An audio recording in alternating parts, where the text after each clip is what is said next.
Essa é a história do rei mais poderoso e impiedoso de um mundo distópico, sendo reencarnado no mundo medieval de espada e magia. Ao abrir os olhos como recém-nascido, ele se depara com os seus novos pais olhando para ele cheios de amor e alegria. Eles comentam que o bebê tem os traços deles e ficam radiantes com a chegada de mais um membro da família. O pai Reynolds já chega querendo que o bebê o chame de papai imediatamente, mas a mãe Alice acha que ele tá apressando as coisas. E enquanto esses dois se divertem com o bebê, Arthur, sim, esse é o nome dele agora, tenta entender o que tá rolando. Quem são essas pessoas e por que eles estão dizendo que são os seus pais? Se eles estão falando a verdade, então isso significa que ele morreu na vida passada e agora renasceu com todas as suas memórias intactas. Arthur olha para o céu estrelado e não consegue acreditar. Depois de todas as suas vitórias e de dominar o mundo inteiro, ele foi reduzido pelos deuses a um bebê indefeso, simplesmente vergonhoso. E para piorar, agora ele precisa arrotar.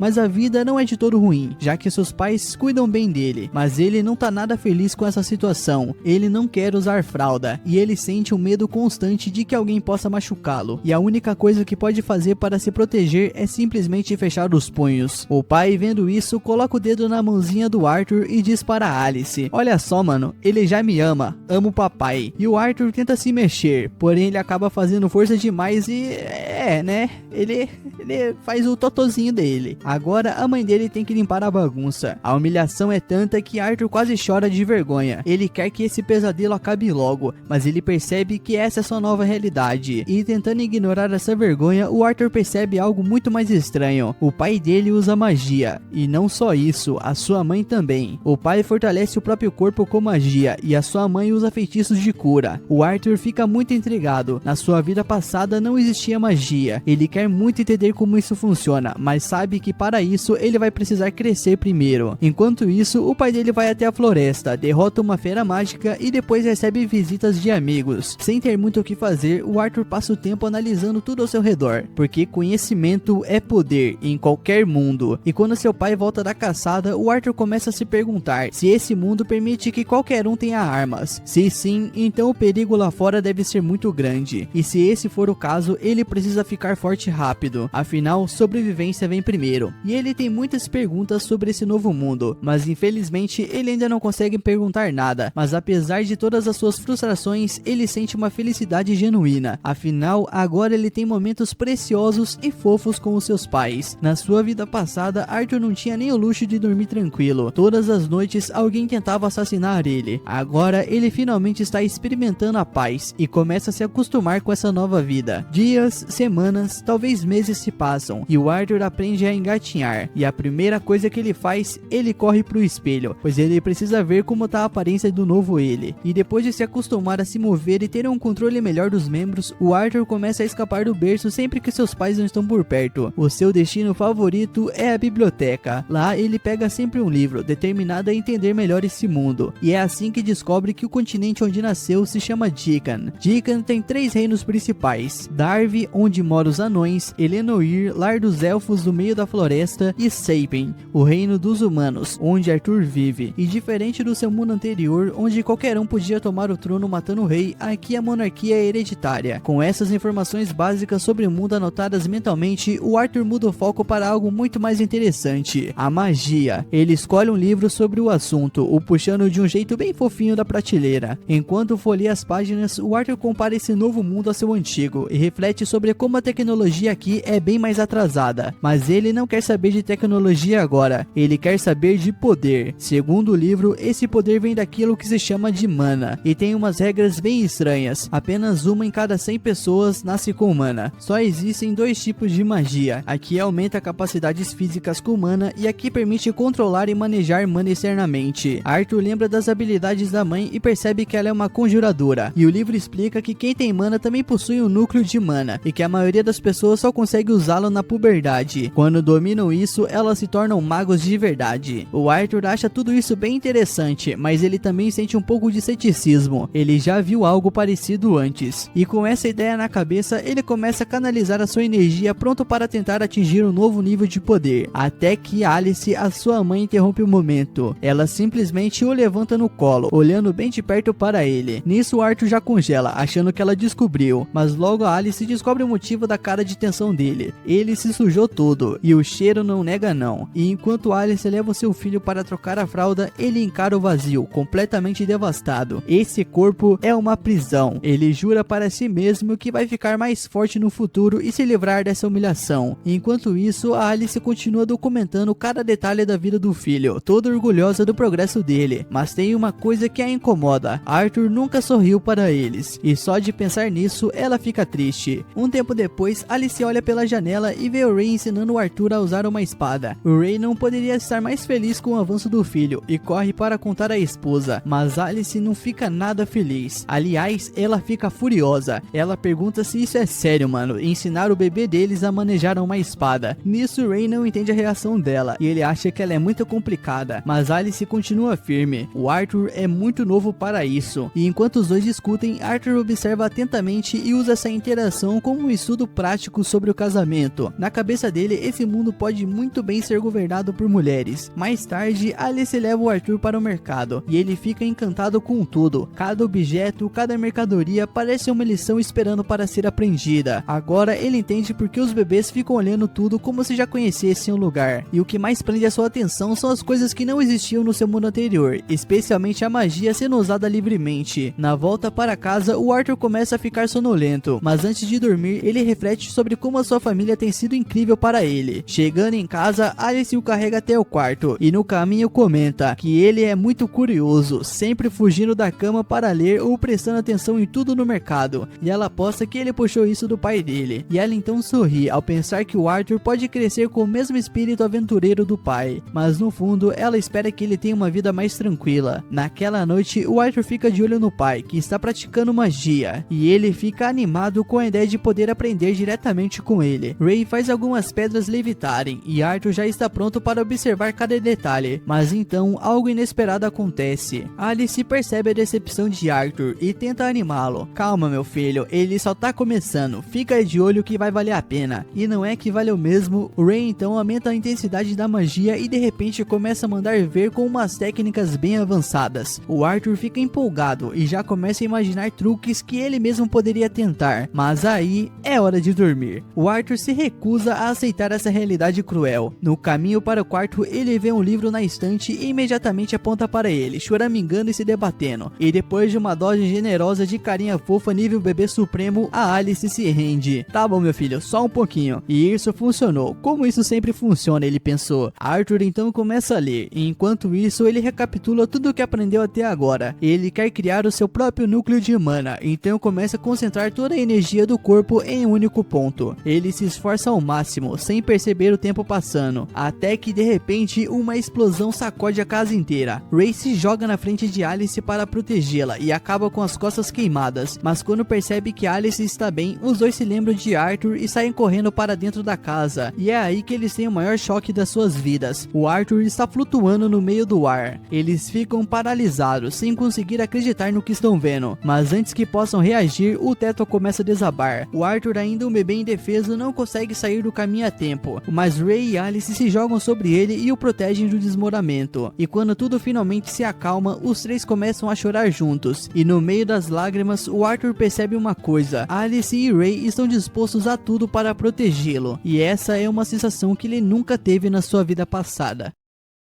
Nisso, o anime mostra o passado do Rei Arthur, que antigamente era conhecido como Rei Grey. Naquela época, um servo real foi pego tentando assassinar ele, e pela lei, o cara devia ser executado sem pestanejar, mas o conselho do rei decidiu exilar o sujeito de volta para o seu país natal, junto com toda a sua família, e todo mundo sabia que o que esperava por eles lá era pior que a morte. Desesperado e morrendo de medo, o assassino implorou para o Grey poupar a sua família, mas o nosso prota, sem demonstrar um pingo de pena, matou a esposa e a filha do cara na frente dele. Não foi por vingança, e sim por misericórdia. Uma atitude fria que mostrava o quão implacável ele podia ser. No presente, o Arthur tá passando um tempo com o seu pai Ray, que aparece com um presente, um par de luvas de combate igual às dele. Mas o nosso prota recusa, preferindo ficar com sua espada de madeira. Ele acha que com o corpo que tem agora, usar luvas diminuiria demais o alcance dele, o que seria uma desvantagem. E o Ray não insiste, ele dá só um sorriso e e entra casualmente no treino que eles costumam fazer juntos. Mas hoje não é um dia qualquer. No meio da luta, o Arthur mostra que aprendeu a reforçar a sua espada com mana, e com esse truque novo, ele consegue desarmar o seu pai pela primeira vez. Vitória do Arthur. O Ray fica completamente sem palavras, chocado com o quanto o filho dele evoluiu. E mais tarde no jantar, o Ray decide que tá na hora de arrumar um instrutor de verdade pro Arthur, percebendo que ele mesmo já não dá mais conta de acompanhar o garoto. Mas a sua mãe Alice se opõe. Ela sabe que isso significa que o filho teria que ir pra cidade, longe de casa, com só 4 aninhos. Mas o Ray insiste, dizendo que Arthur agora consegue fortalecer qualquer coisa com magia, e que isso é pelo bem do futuro dele. O papo esquenta, e os dois começam a discutir sério, e o jantar vira um mini campo de batalha. Mas o nosso prota, bem na dele, surge com uma solução simples para resolver tudo. Que tal os dois irem com ele pra cidade? Assim Ray consegue um tutor para treinar o filho, e Alice não precisa se separar do pequeno. Os dois topam na hora, e já começam a fazer as malas. Pouco tempo depois, os amigos aventureiros de Ray, um grupo chamado os Dois Chifres, chegam pessoalmente para escoltar a família até a cidade. O Arthur se apresenta pro grupo e pro líder deles, o Adam, que diz que já conhecia o Arthur antes, embora ache que ele tão pequeno não vai lembrar. Só que o Arthur lembra sim, de tudo. Foi naquela vez em que ele explodiu a casa inteira. Os Dois Chifres apareceram para ajudar a reconstruir tudo, e o Arthur ouviu toda a conversa, descobrindo que seus pais já fizeram parte do grupo antes e decidiram se aquietar por ali. Enfim, quando o Adam termina de conversar com o nosso prota, uma mina chamada Angela chega cheia de energia e dá um abraço tão apertado no garoto que ele mal consegue respirar. E o Deran, o tanque do grupo, percebe que o menino tá sofrendo e o puxa de volta, salvando a sua vida, ou pelo menos os seus pulmões. E é aí que o nosso prota nota uma garota encarando lá do alto da carruagem, e o nome dela é Jasmine, e o olhar dela não é um dos mais acolhedores. Ela só observa, quietinha, sem dizer uma palavra. O Arthur fica vidrado nela, mas logo a Ellen se aproxima e dá um aperto de mão e se apresenta, aproveitando também para apresentar a Jasmine, mesmo que ela continue na dela. Com todos os membros dos chifres apresentados, a jornada rumo à cidade de Sirius começa. O Arthur, meio na dele, comenta mentalmente que esse sistema de transporte parece meio arcaico comparado ao mundo antigo dele, onde carros voadores eram coisa comum. Ainda assim, ele não tá achando ruim não, principalmente com a mãe sempre carinhosa ao lado. Durante a viagem, eles fazem várias paradas diárias, e em uma dessas paradas, um bando de lobos monstruosos aparece para atacar, e é aí que o Arthur sente na pele como o mundo lá fora pode ser perigoso. A Jasmine entra em ação primeiro, e com as suas adagas, ela elimina os monstros com uma facilidade absurda. Ray, Adam e o resto dos Dois Chifres também entram na briga e logo tudo tá sob controle. O Arthur, o único que só assistiu de longe, fica empolgado com a cena e já começa a sonhar em se juntar a eles na próxima luta. Mais tarde rola um banquete e o nosso prota percebe que Alice, a sua mãe, não tá comendo nada. Ela diz que tá cheia, mas o nosso prota sente que tem algo muito estranho ali. Logo em seguida, ela nota um ferimento no braço do Ray e vai curá-lo, e nesse momento o clima muda. Todo mundo fica mais atento, discretamente vigiando os arredores para garantir que ninguém esteja observando. O Arthur entende na hora. Eles estão agindo assim porque magia de cura é rara e muito valiosa nesse mundo. Na real, o motivo de Ray e Alice viverem isolados naquela colina era justamente para manter esse segredo bem guardado. E depois do jantar, o Adam pede emprestado o Arthur para um treino. Ele quer ver com seus próprios olhos se o garoto é tudo isso que Ray diz. E o resto do grupo também fica curioso e já se junta para assistir, formando uma plateia inesperada. O Arthur, com apenas 4 aninhos, se pergunta se ninguém ali tá minimamente preocupado com ele. Mesmo assim, essa será a sua primeira luta contra alguém que não é o seu pai. E diferente do Ray, que só usava um bastão de madeira, o Adam vem com uma lança de verdade. Ok, ela ainda tá enrolada em bandagens, mas ainda assim é uma lança. Assim que o duelo começa, o Adam já ativa sua mana na lança sem perder tempo. O Arthur responde na hora usando mana, mas ele vai além. Ele canaliza a energia dos pés para ganhar uma velocidade absurda, e num piscar de olhos ele avança e acerta o primeiro golpe antes mesmo do Adam reagir. Logo depois, ele escorrega entre as pernas do adversário e recua, deixando todos de boca aberta com a sua velocidade e precisão. A luta então esquenta e eles se enfrentam de frente, mas a diferença de força bruta é gritante. O Arthur, sem força física, é simplesmente lançado longe por um golpe do Adam. No ar, ele entende rapidinho quão frágil e leve ele ainda é em combate. Mas antes que o tombo fosse feio, a Angela usa sua magia de vento para desacelerar a queda, salvando a situação. Nisso, o Deran já chega junto, puxando a orelha do Adam por ele ter exagerado contra uma criança e lembrando que era para ele pegar leve. O Adam então já levanta as mãos, se desculpando, dizendo que se empolgou, mas foi só porque a técnica do Arthur realmente surpreendeu. E quando quando olha para o lado, ele vê a Jasmine encarando ele com uma cara estranha. Ela quer saber como ele conseguiu fazer aquilo e praticamente implora para ele ensinar. Vendo aquela expressão determinada dela, o Arthur percebe rapidinho que ela não vai desistir até conseguir o que quer. E no dia seguinte, eles seguem viagem e logo fazem uma parada num cantinho tranquilo para o Arthur continuar o treino. O Adam ensina ele a usar uma lança junto com a ajuda do pai. E depois, a Ellie entra na jogada e ensina um pouco de arco e flecha. E o Arthur já vira um mini Legolas rapidinho.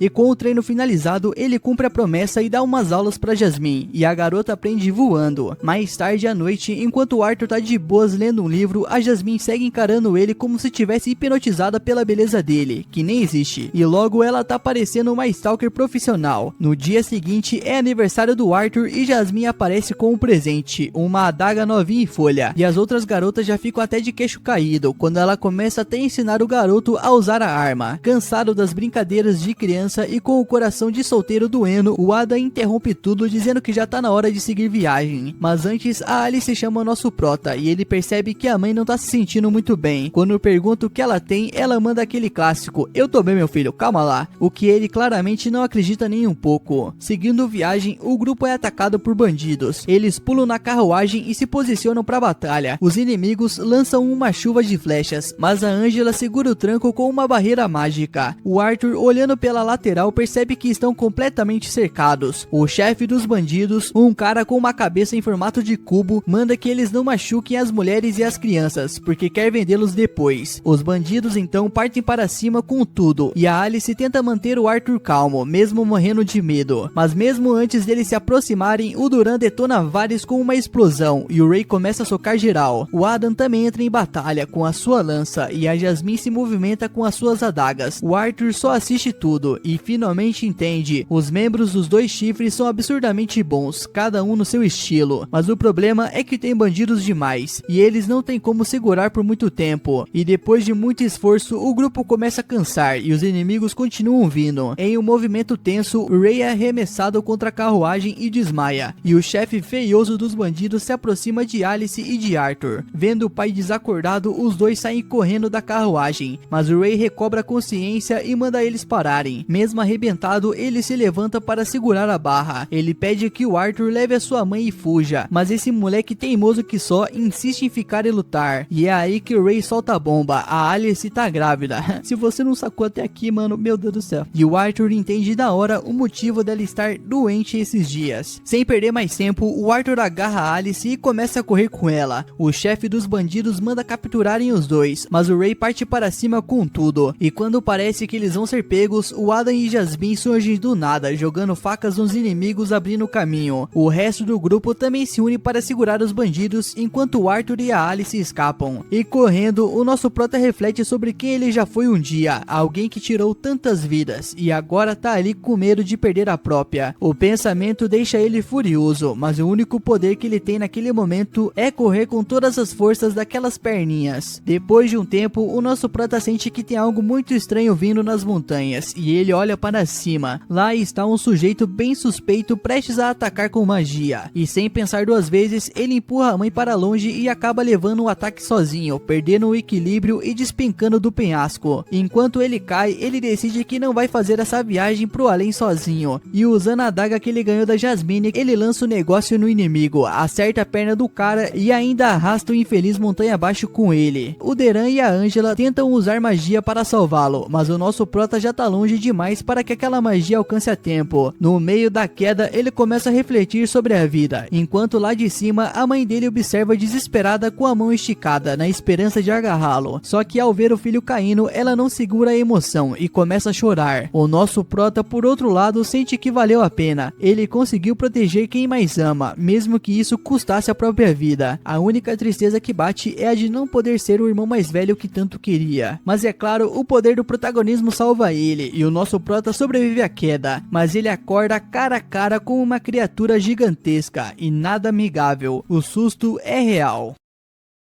A visão da criatura deixa o nosso prota completamente paralisado sem conseguir dizer uma palavra. Desconfiado de que ela o atraiu até ali de propósito, ele tenta atacá-la, mas ela só dá um peteleco e o joga longe com facilidade. Com calma, ela garante que não é uma inimiga e se levanta para pegar umas frutas mágicas e uma planta que ela mesma cultivou, achando que ele precisava se alimentar e se recuperar. O nosso prota fica chocado. Como assim essa criatura assustadora tá agindo como uma mãe carinhosa com ele? Ele continua com um pé atrás, mas com as dores nos ferimentos que não deixam ele se mexer, ele acaba desabando em lágrimas. A moça monstro promete que vai responder todas as perguntas dele. Então o Arthur aproveita a chance e manda ver nas frutas. Com a promessa cumprida, a primeira coisa que o nosso prota pergunta é sobre os seus pais, e ela diz que não pode sair da caverna, mas com a sua percepção espacial, ela conseguiu confirmar que a família dele derrotou os bandidos e foi embora dali há alguns dias. Aliviado ao saber que a sua mãe, pai e futura irmãzinha estão bem, o nosso prota agradece por ela ter salvado a sua vida. Ele nem sabe como chamá-la, e eu também não, mas aí ela se apresenta como Sylvia, e dá pra ver na cara dela que ela tá escondendo uns segredinhos bem grandes. O Arthur passa os próximos dias sob os cuidados dela, comendo frutas que aceleram a sua recuperação até curar completamente os ferimentos. Quando ele finalmente consegue se mexer de novo, tudo o que ele quer é voltar pra casa, mas segundo a Sylvia, eles estão num território cheio de feras e bandidos perigosos, e se o nosso prota for sozinho, ele não dura nem um dia. Ainda assim, ela arranja um jeito de ajudá-lo, porque ela não aguenta ver o garoto separado da família, e usando o restinho da sua magia, ela começa a preparar uma fenda dimensional. Enquanto isso, o nosso prota passa os dias treinando com a espada. Ele não para de se perguntar quais são os segredos dessa criatura tão estranha que cuida dele com tanto carinho. O que será que ela esconde? E aquele buraco no peito dela? Mas como a Sylvia nunca fala de si mesma, ele continua sem respostas. Depois dos treinos, ele já começa a meditar para melhorar o uso de mana, o que chama a atenção dela. A Sylvia então mostra algo ainda mais incrível, uma técnica para reunir mana do ambiente e usar magia ao mesmo tempo. Ela explica que o problema das pessoas é ver a mana como algo separado, reunir e usar, mas seres como ela fazem tudo junto, como se fosse respirar, e os monstros mágicos também. Aí ela vira pro Arthur e pergunta se ele quer aprender, e é claro que ele diz que sim, é óbvio minha filha, mas antes ela logo lança uma pergunta: por que ele quer esse poder? Nisso o nosso prota responde na lata: ele quer ficar forte para proteger quem ama e destruir quem tentar machucá-los. E essa resposta aí só rendeu mais um peteleco na testa. A Sylvia diz que ele falhou, ela se recusa a ensinar alguém movido pelo ódio. Nisso nosso prota rebate, dizendo que é natural para ele odiar os seus inimigos, especialmente depois da vida passada que teve como o rei mais poderoso. Mas a Sylvia percebe a sede de sangue dele e fala que machucar os outros nunca deve ser o objetivo. Depois de um longo silêncio, ela pede desculpas pelo peteleco forte, mas também lembra que as mesmas mãos que podiam destruí-lo também o tocaram com gentileza. É isso que ela quer que ele entenda: ser bom com os outros é melhor, porque raiva e ódio só deixam cicatrizes. E fica a dica pra você aí, seu safado, você aí que fica puto no trânsito, é isso mesmo, ouvi as palavras dela aí. Nisso o Arthur começa a absorver essa lição, e a Sylvia faz uma nova pergunta: o que ele pretende fazer com esse poder quando ficar mais forte? E pensando nas lembranças com os pais e amigos, o Arthur responde que quer proteger quem ama, e dessa vez a Sylvia aprova. Enquanto isso, num penhasco próximo surge outra criatura idêntica a Sylvia. Ele revela que está procurando por ela, que desapareceu para se esconder do reino. Em seguida, somos levados para mais um flashback da vida passada do nosso prota, agora no quarto real. Ao acordar, ele vai até o gabinete de um subordinado, um membro do parlamento. O Arthur deixa claro, ele é rei só no nome, porque quem manda mesmo é o parlamento. Num mundo com poucos recursos e nascimentos em queda, ele sente que é só um instrumento de guerra. O seu subordinado tenta acalmá-lo com elogios, mas o nosso prota vai embora, e logo depois ele é misteriosamente assassinado. No presente, ao tentar usar o novo poder que a Sylvia deu, ele relembra da vida passada. Ele sabia que nem todos tinham sorte, mas tudo o que ele queria era despertar essa habilidade nova, e nesse momento o poder o consome por completo, e ele se sente dominado pela força. A grande pergunta agora é: o que o nosso prota vai fazer com esse novo poder que acabou de ganhar? E enquanto ele tenta treinar com essa energia que pulsa dentro dele, a Sylvia do nada o joga contra uma pedra, e ele fica totalmente perdido. O que tá rolando aqui? Porque de repente quem cuidava dele agora está escondendo ele. A Sylvia então pede para ele não ter medo, mas diz que precisa ficar ali por um tempo. Dentro da pedra, o Arthur sente uma explosão de poder absurdo absurda. Outro ser idêntico a Sylvia aparece. Esse cara vinha rondando por aí procurando por ela. A Sylvia fica chocada ao perceber que ele a encontrou e ele diz que seguiu o cheiro de sangue. Ele ordena que ela vá com ele imediatamente, mas ela recusa na hora. Ela está disposta a lutar até o fim. Nisso, quando ele ataca, a Sylvia se transforma. O ambiente inteiro congela com a respiração dela. E sim, mano, ela é um dragão e dos fortes. Ao ver isso, o inimigo até avisa que usar esse tipo de poder pode matá-la, mas ela não liga. Ela diz que viveu bem e que está em paz com a morte. Então, se for para morrer ali, ela vai, mas não vai se render. A luta que começa é assustadora e o nosso prota só consegue assistir sem poder fazer nada, vendo a força insana dos dois. O inimigo bate de frente e parece estar até ganhando, até que a Sylvia usa seu triunfo. Ela congela tudo ao redor, prende o oponente e abre uma caverna para deixar o Arthur sair. Ele fica em choque. Diante dele, a sua protetora se revela por completo, uma verdadeira dragonesa. Ela abre o céu e diz que agora ele pode ir embora, que deu a ele o poder para achar o caminho de casa. Mais uma vez, ela pergunta o que ele vai fazer com aquilo e espera que ele não deixe o ódio tomar conta. E o Arthur responde que vai usar esse poder para proteger quem ama. Nisso ela sorri. Ela não quer que ele viva uma vida cheia de tristeza e vingança. Para ela, o poder não serve para destruir, e sim para espalhar o amor.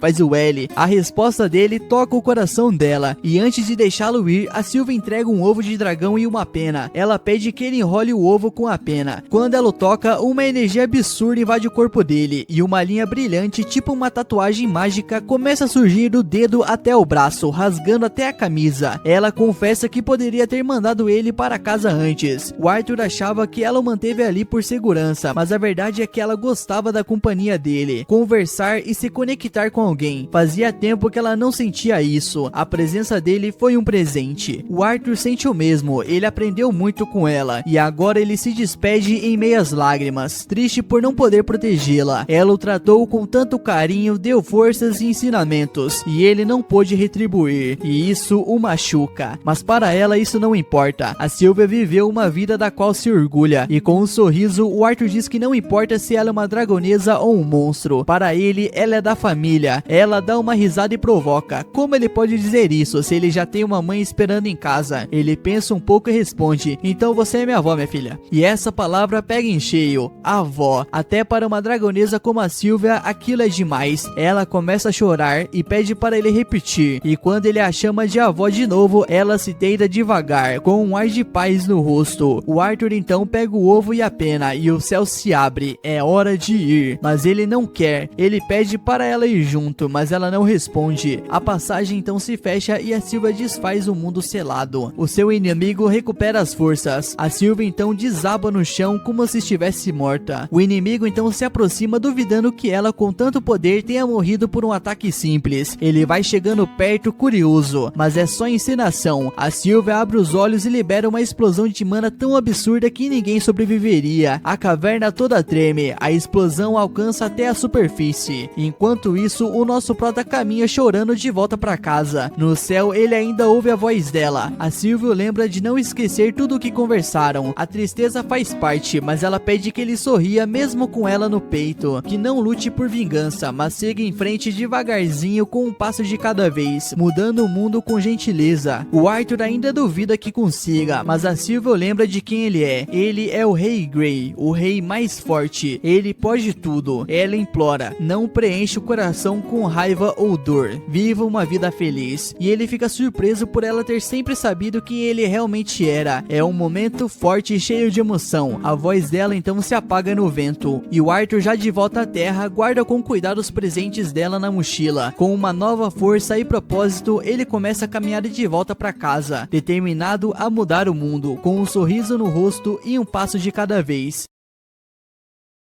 Com a velocidade turbinada pela mana, o Arthur dispara pela floresta, tomando o maior cuidado para não esbarrar no ovo da Sylvia. Pulando de árvore em árvore feito um macaquinho, ele acaba ouvindo vozes humanas. Nisso, ele se aproxima na esperança de que fossem pessoas indo para a cidade onde a sua família está. Mas assim que ele pousa num galho acima do grupo, percebe que são 4 bandidos. E pior, eles sequestraram uma elfa para vender como escrava. O Arthur já tinha lidado com um grupo parecido dias antes, que tentou capturar ele e a mãe pra venderem também. Pensando que esses caras safados devem estar no mesmo esquema, ele decide se vingar. Enquanto isso, os bandidos empurram a elfa dentro de uma carroça e se preparam para sair da floresta. O Arthur assiste tudo fervendo de raiva, mas lembra dos conselhos da Sylvia e respira fundo, e decide seguir os bandidos até o cair da noite, quando eles montam o acampamento. O Arthur pode escolher o caminho mais seguro, seguir os caras até uma cidade humana sem se mostrar, mas isso significaria abandonar a menina, então ele espera até a meia-noite para agir. Os bandidos usam lobos com chifres para puxar a carroça, e o nosso prota tem uma ideia. Ele atira algumas pedras neles, fazendo os bichos uivarem alto. Um dos bandidos tenta acalmar os lobos, com medo de chamar a atenção de monstros, e até começa a chutar um deles. O Arthur aproveita e se aproxima por trás com a mão reforçada por mana, e apaga o cara. Ele pega a faca do bandido e parte pro segundo, que também não dura muito. O terceiro percebe que algo tá errado, mas antes que possa reagir, o nosso prota acerta sua perna. Um safado do bandido grita avisando o chefe que tem um maguinho por perto, mas o líder nem liga, achando que vai lucrar com a raptura. Ele até larga sua espada para não danificar o seu produto valioso e parte para cima do Arthur com as mãos cheias de mana. O Arthur desvia do ataque e tenta pegar a arma do chefe com aquele truque do fio que já usou antes, só que o bandido é experiente e saca o plano, dando um chute que joga o nosso prota pra longe. Nisso ele ainda levanta o nosso prota pela perna como se fosse um saco de batata, achando que é o fim da linha. Mas pro Arthur aquilo era só o começo. Ele lança uma magia de fogo direto na perna do cara, que fica furioso e agora quer o garoto morto. Ele diz que vai vender o corpo dele pra algum colecionador doido. Enquanto o cara solta o seu monólogo dramático, o Arthur usa o truque do fio de novo, mas dessa vez para arremessar a faca direto na testa do chefe. Fim de jogo. O terceiro bandido ainda tá vivo e implora por perdão, prometendo mudar de vida, mas o nosso Arthur sabe que isso é papo furado e também não pode deixar testemunhas. Ele termina o serviço. Depois ele entra na carroça e tira a venda da elfa apavorada e diz que agora ela tá segura. A menina fica preocupada ao ver o Arthur ferido e ele percebe que as crianças não estão acostumadas com tanta violência. Então ele cobre os corpos dos bandidos e inventa uma história de que eles morreram num acidente, e ela acredita na hora. O Arthur pega algumas coisas úteis para a viagem, pronto para seguir em frente, mas a elfa o segura pela mão, pedindo para não ser deixada sozinha. Ela fala de fantasmas das árvores que comem as crianças, claramente uma lenda para assustar os pequenos, mas ainda assim o Arthur entende que não tem escolha, ele vai ter que levá-la até em casa. Nisso ela diz que mora no sul, justamente o lado oposto de onde está a família dele. Ele pergunta como ela foi parar ali, e ela conta que estava perseguindo borboletas e se perdeu. Meu Deus, mano, como assim? O Arthur não se surpreende. Lembrando do tempo que também foi prisioneiro quando tinha a idade dela, ele decide levá-la para casa. A menina não quer usar os lobos, pois acha que eles vão morrer longe da floresta. Com coragem, ela os solta e eles voltam para a natureza. Nisso, nosso prota sorri. É uma garotinha de bom coração, e isso só aumenta a vontade dele de protegê-la. No dia seguinte, os dois começam a caminhada pela floresta, e o Arthur finalmente pergunta o nome dessa mina. Ela diz que se chama Tessia. Ela também pergunta o nome dele e ele responde. Enquanto andam, o Arthur percebe que ela deve estar com fome e dá uma tigela de sopa pedindo para ela comer. Mesmo sem fome, diz que é importante comer para manter o corpo forte. Ainda tem muito chão pela frente. A frase soa familiar. A Sylvia costumava dizer isso. Nisso, o Arthur se pega repetindo os jeitos dela e dá um sorriso. É inevitável. Depois de servir a Tessia, ela faz uma careta e reclama do cheiro. Que engraçado, minha filha. O cara te salva e te dá comida e você reclama. O Arthur diz que vai colocar umas folhas pra ver se melhora o gosto, mas nem assim agrada. A real é que ele nunca teve uma infância de verdade. Pra ele, comer era só pra sobreviver, não pra curtir sabores. Olhando pra Tessia, ele começa a entender como é ser criança de verdade. Ela resmunga dizendo que queria algo doce, mas não tem a menor chance disso no meio do mato. A jornada continua e até que tá sendo interessante. O Arthur pergunta sobre a cidade dela e ela mostra a mana que estava seguindo, dizendo que tem de sobra por lá. Ela também fala que mal pode esperar para despertar a própria mana e estudar com o seu mestre. Nisso, Arthur fica surpreso e pergunta se os elfos têm escola, mas quando ele pergunta mais, ela nem entende direito o que ele tá falando. Eles andam até o anoitecer e o nosso prota monta uma barraca para ela dormir. Enquanto isso, ele ouve os uivos dos lobos com chifres que ele libertou mais cedo e bate o arrependimento por não ter lidado com eles ali mesmo. A Tessia então entra na barraca e chama o nosso prota para dormir também, mas ele, todo protetor, insiste em ficar de vigia do lado de de fora. Ela retruca dizendo que o avô dela falou pra ela nunca dormir no mesmo lugar que alguém do sexo oposto, mas ela vai abrir uma exceção e promete guardar segredo. Nisso, nosso prota ainda resiste, então ela sai da barraca assustada dizendo que se ele ficar do lado de fora, o tal perigo pode acabar percebendo ela também. E pra não deixar a guria apavorada, ele aceita ficar dentro da barraca. Lá dentro, ela começa a falar sobre os humanos, que são um bando de safado pervertido, que tem várias esposas e por aí vai. O nosso prota tenta explicar que não é bem assim, mas ela já tá dormindo, e eventualmente ele também apaga. No dia seguinte, a jornada se segue, e o Arthur tá mandando bem no papel de irmão mais velho. Estar com a Tessia faz ele entender como é ter um espírito infantil de verdade, mas o caminho é longo, e ele começa a se preocupar com os pais. Enquanto isso, a Tessia já tá bem à vontade com ele, tagarelando sem parar. No meio do trajeto, o Arthur sente uma dor aguda no núcleo de mana. A Tessia acha que é só cansaço e corre para buscar umas ervas enquanto ele se escora numa parede. A dor piora e para completar, um dos lobos com chifre aparece. Nisso, a Tessia volta com as ervas e o nosso prota, sempre protetor, manda ela correr. Ele acha que o lobo vai atacar, mas o bicho só solta um pedaço de carne da boca e vai embora. Nisso, a Tessia sorri toda feliz, dizendo que esse é o prêmio por ser uma criança boazinha. Eu não sei se eles foram boazinhos não, mano. Eles cozinham a carne e na primeira mordida a Tessia fica radiante, muito melhor do que aquela gororoba de antes. O Arthur também prova e entende porque as crianças amam coisa doce. Tava realmente bom. A Tessia revela que achou cogumelos, não ervas, e diz que as mulheres da cidade dela comem aquilo direto. O Arthur então baixa a guarda e experimenta. Foi um grande erro. Logo, ele tá correndo pro mato em modo emergência. Aquilo fez um estrago no estômago dele que nem ele consegue lidar. Mais tarde, no anoitecer, eles voltam pra barraca. O Arthur está no limite, o olho tá quase fechando de exaustão. Ele só queria dormir, mas a Tessia tá cheia de histórias. Ela fala de livros sobre humanos, anões e dos sonhos dela de conhecê-los, mas também diz que ouviu que os humanos são terríveis e que não sabe mais o que pensar. E o nosso prota, vencido pelo cansaço, dorme no meio da conversa. E a Tessia, com um jeitinho de irmãzinha carinhosa, cobre ele com um pano. Na manhã seguinte, eles partem de novo. O Arthur tá só o caco, mas ele disfarça com um sorriso pra não preocupar a menina. E mesmo quando ela pergunta se ele tá cansado, o cara mente dizendo que tá super forte, sendo que até um cego notaria o contrário. Ao se aproximarem da vila dela, a Tessia pede pra dar um apelido a ele, Art.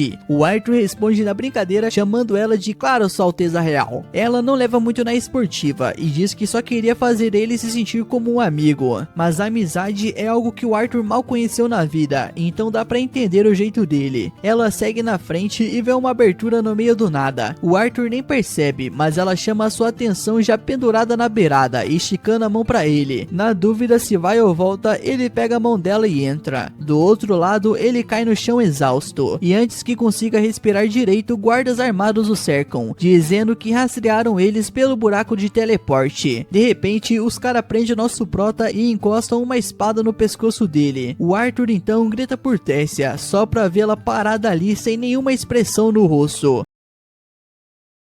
Os guardas exigem que o Arthur explique quem foi que deixou um humano como ele entrar em suas terras sagradas. Nisso, o Arthur olha para Tessia, torcendo para ela esclarecer tudo, mas como ela fica calada, ele se sente traído, achando que foi um tonto por considerar ela uma amiga. Mas acontece que a Tessia só estava hesitando porque, né, ela ainda é uma criança. E quando os guardas anunciam que vão desaparecer com o nosso prota, ela finalmente toma coragem, defende ele e conta que ele salvou a sua vida. Mesmo assim, os guardas acham que o Arthur fez alguma lavagem cerebral nela para inventar essa história, mas aí surge o único elfo sensato dali, saindo do mesmo portal mágico e mandando os guardas soltarem o nosso prota. Esse cara é Viren Eret, o ex-rei de Elenoir, que agradece pessoalmente o Arthur por salvar a Tessia e revela que ela é sua neta, ou seja, a princesa do reino. O Arthur fica em choque com essa revelação, já que nunca imaginou que a Tessia fosse da realeza, principalmente pelo jeito que ela agia. Logo depois chegam os pais dela, o rei e a rainha Alduin e Mariel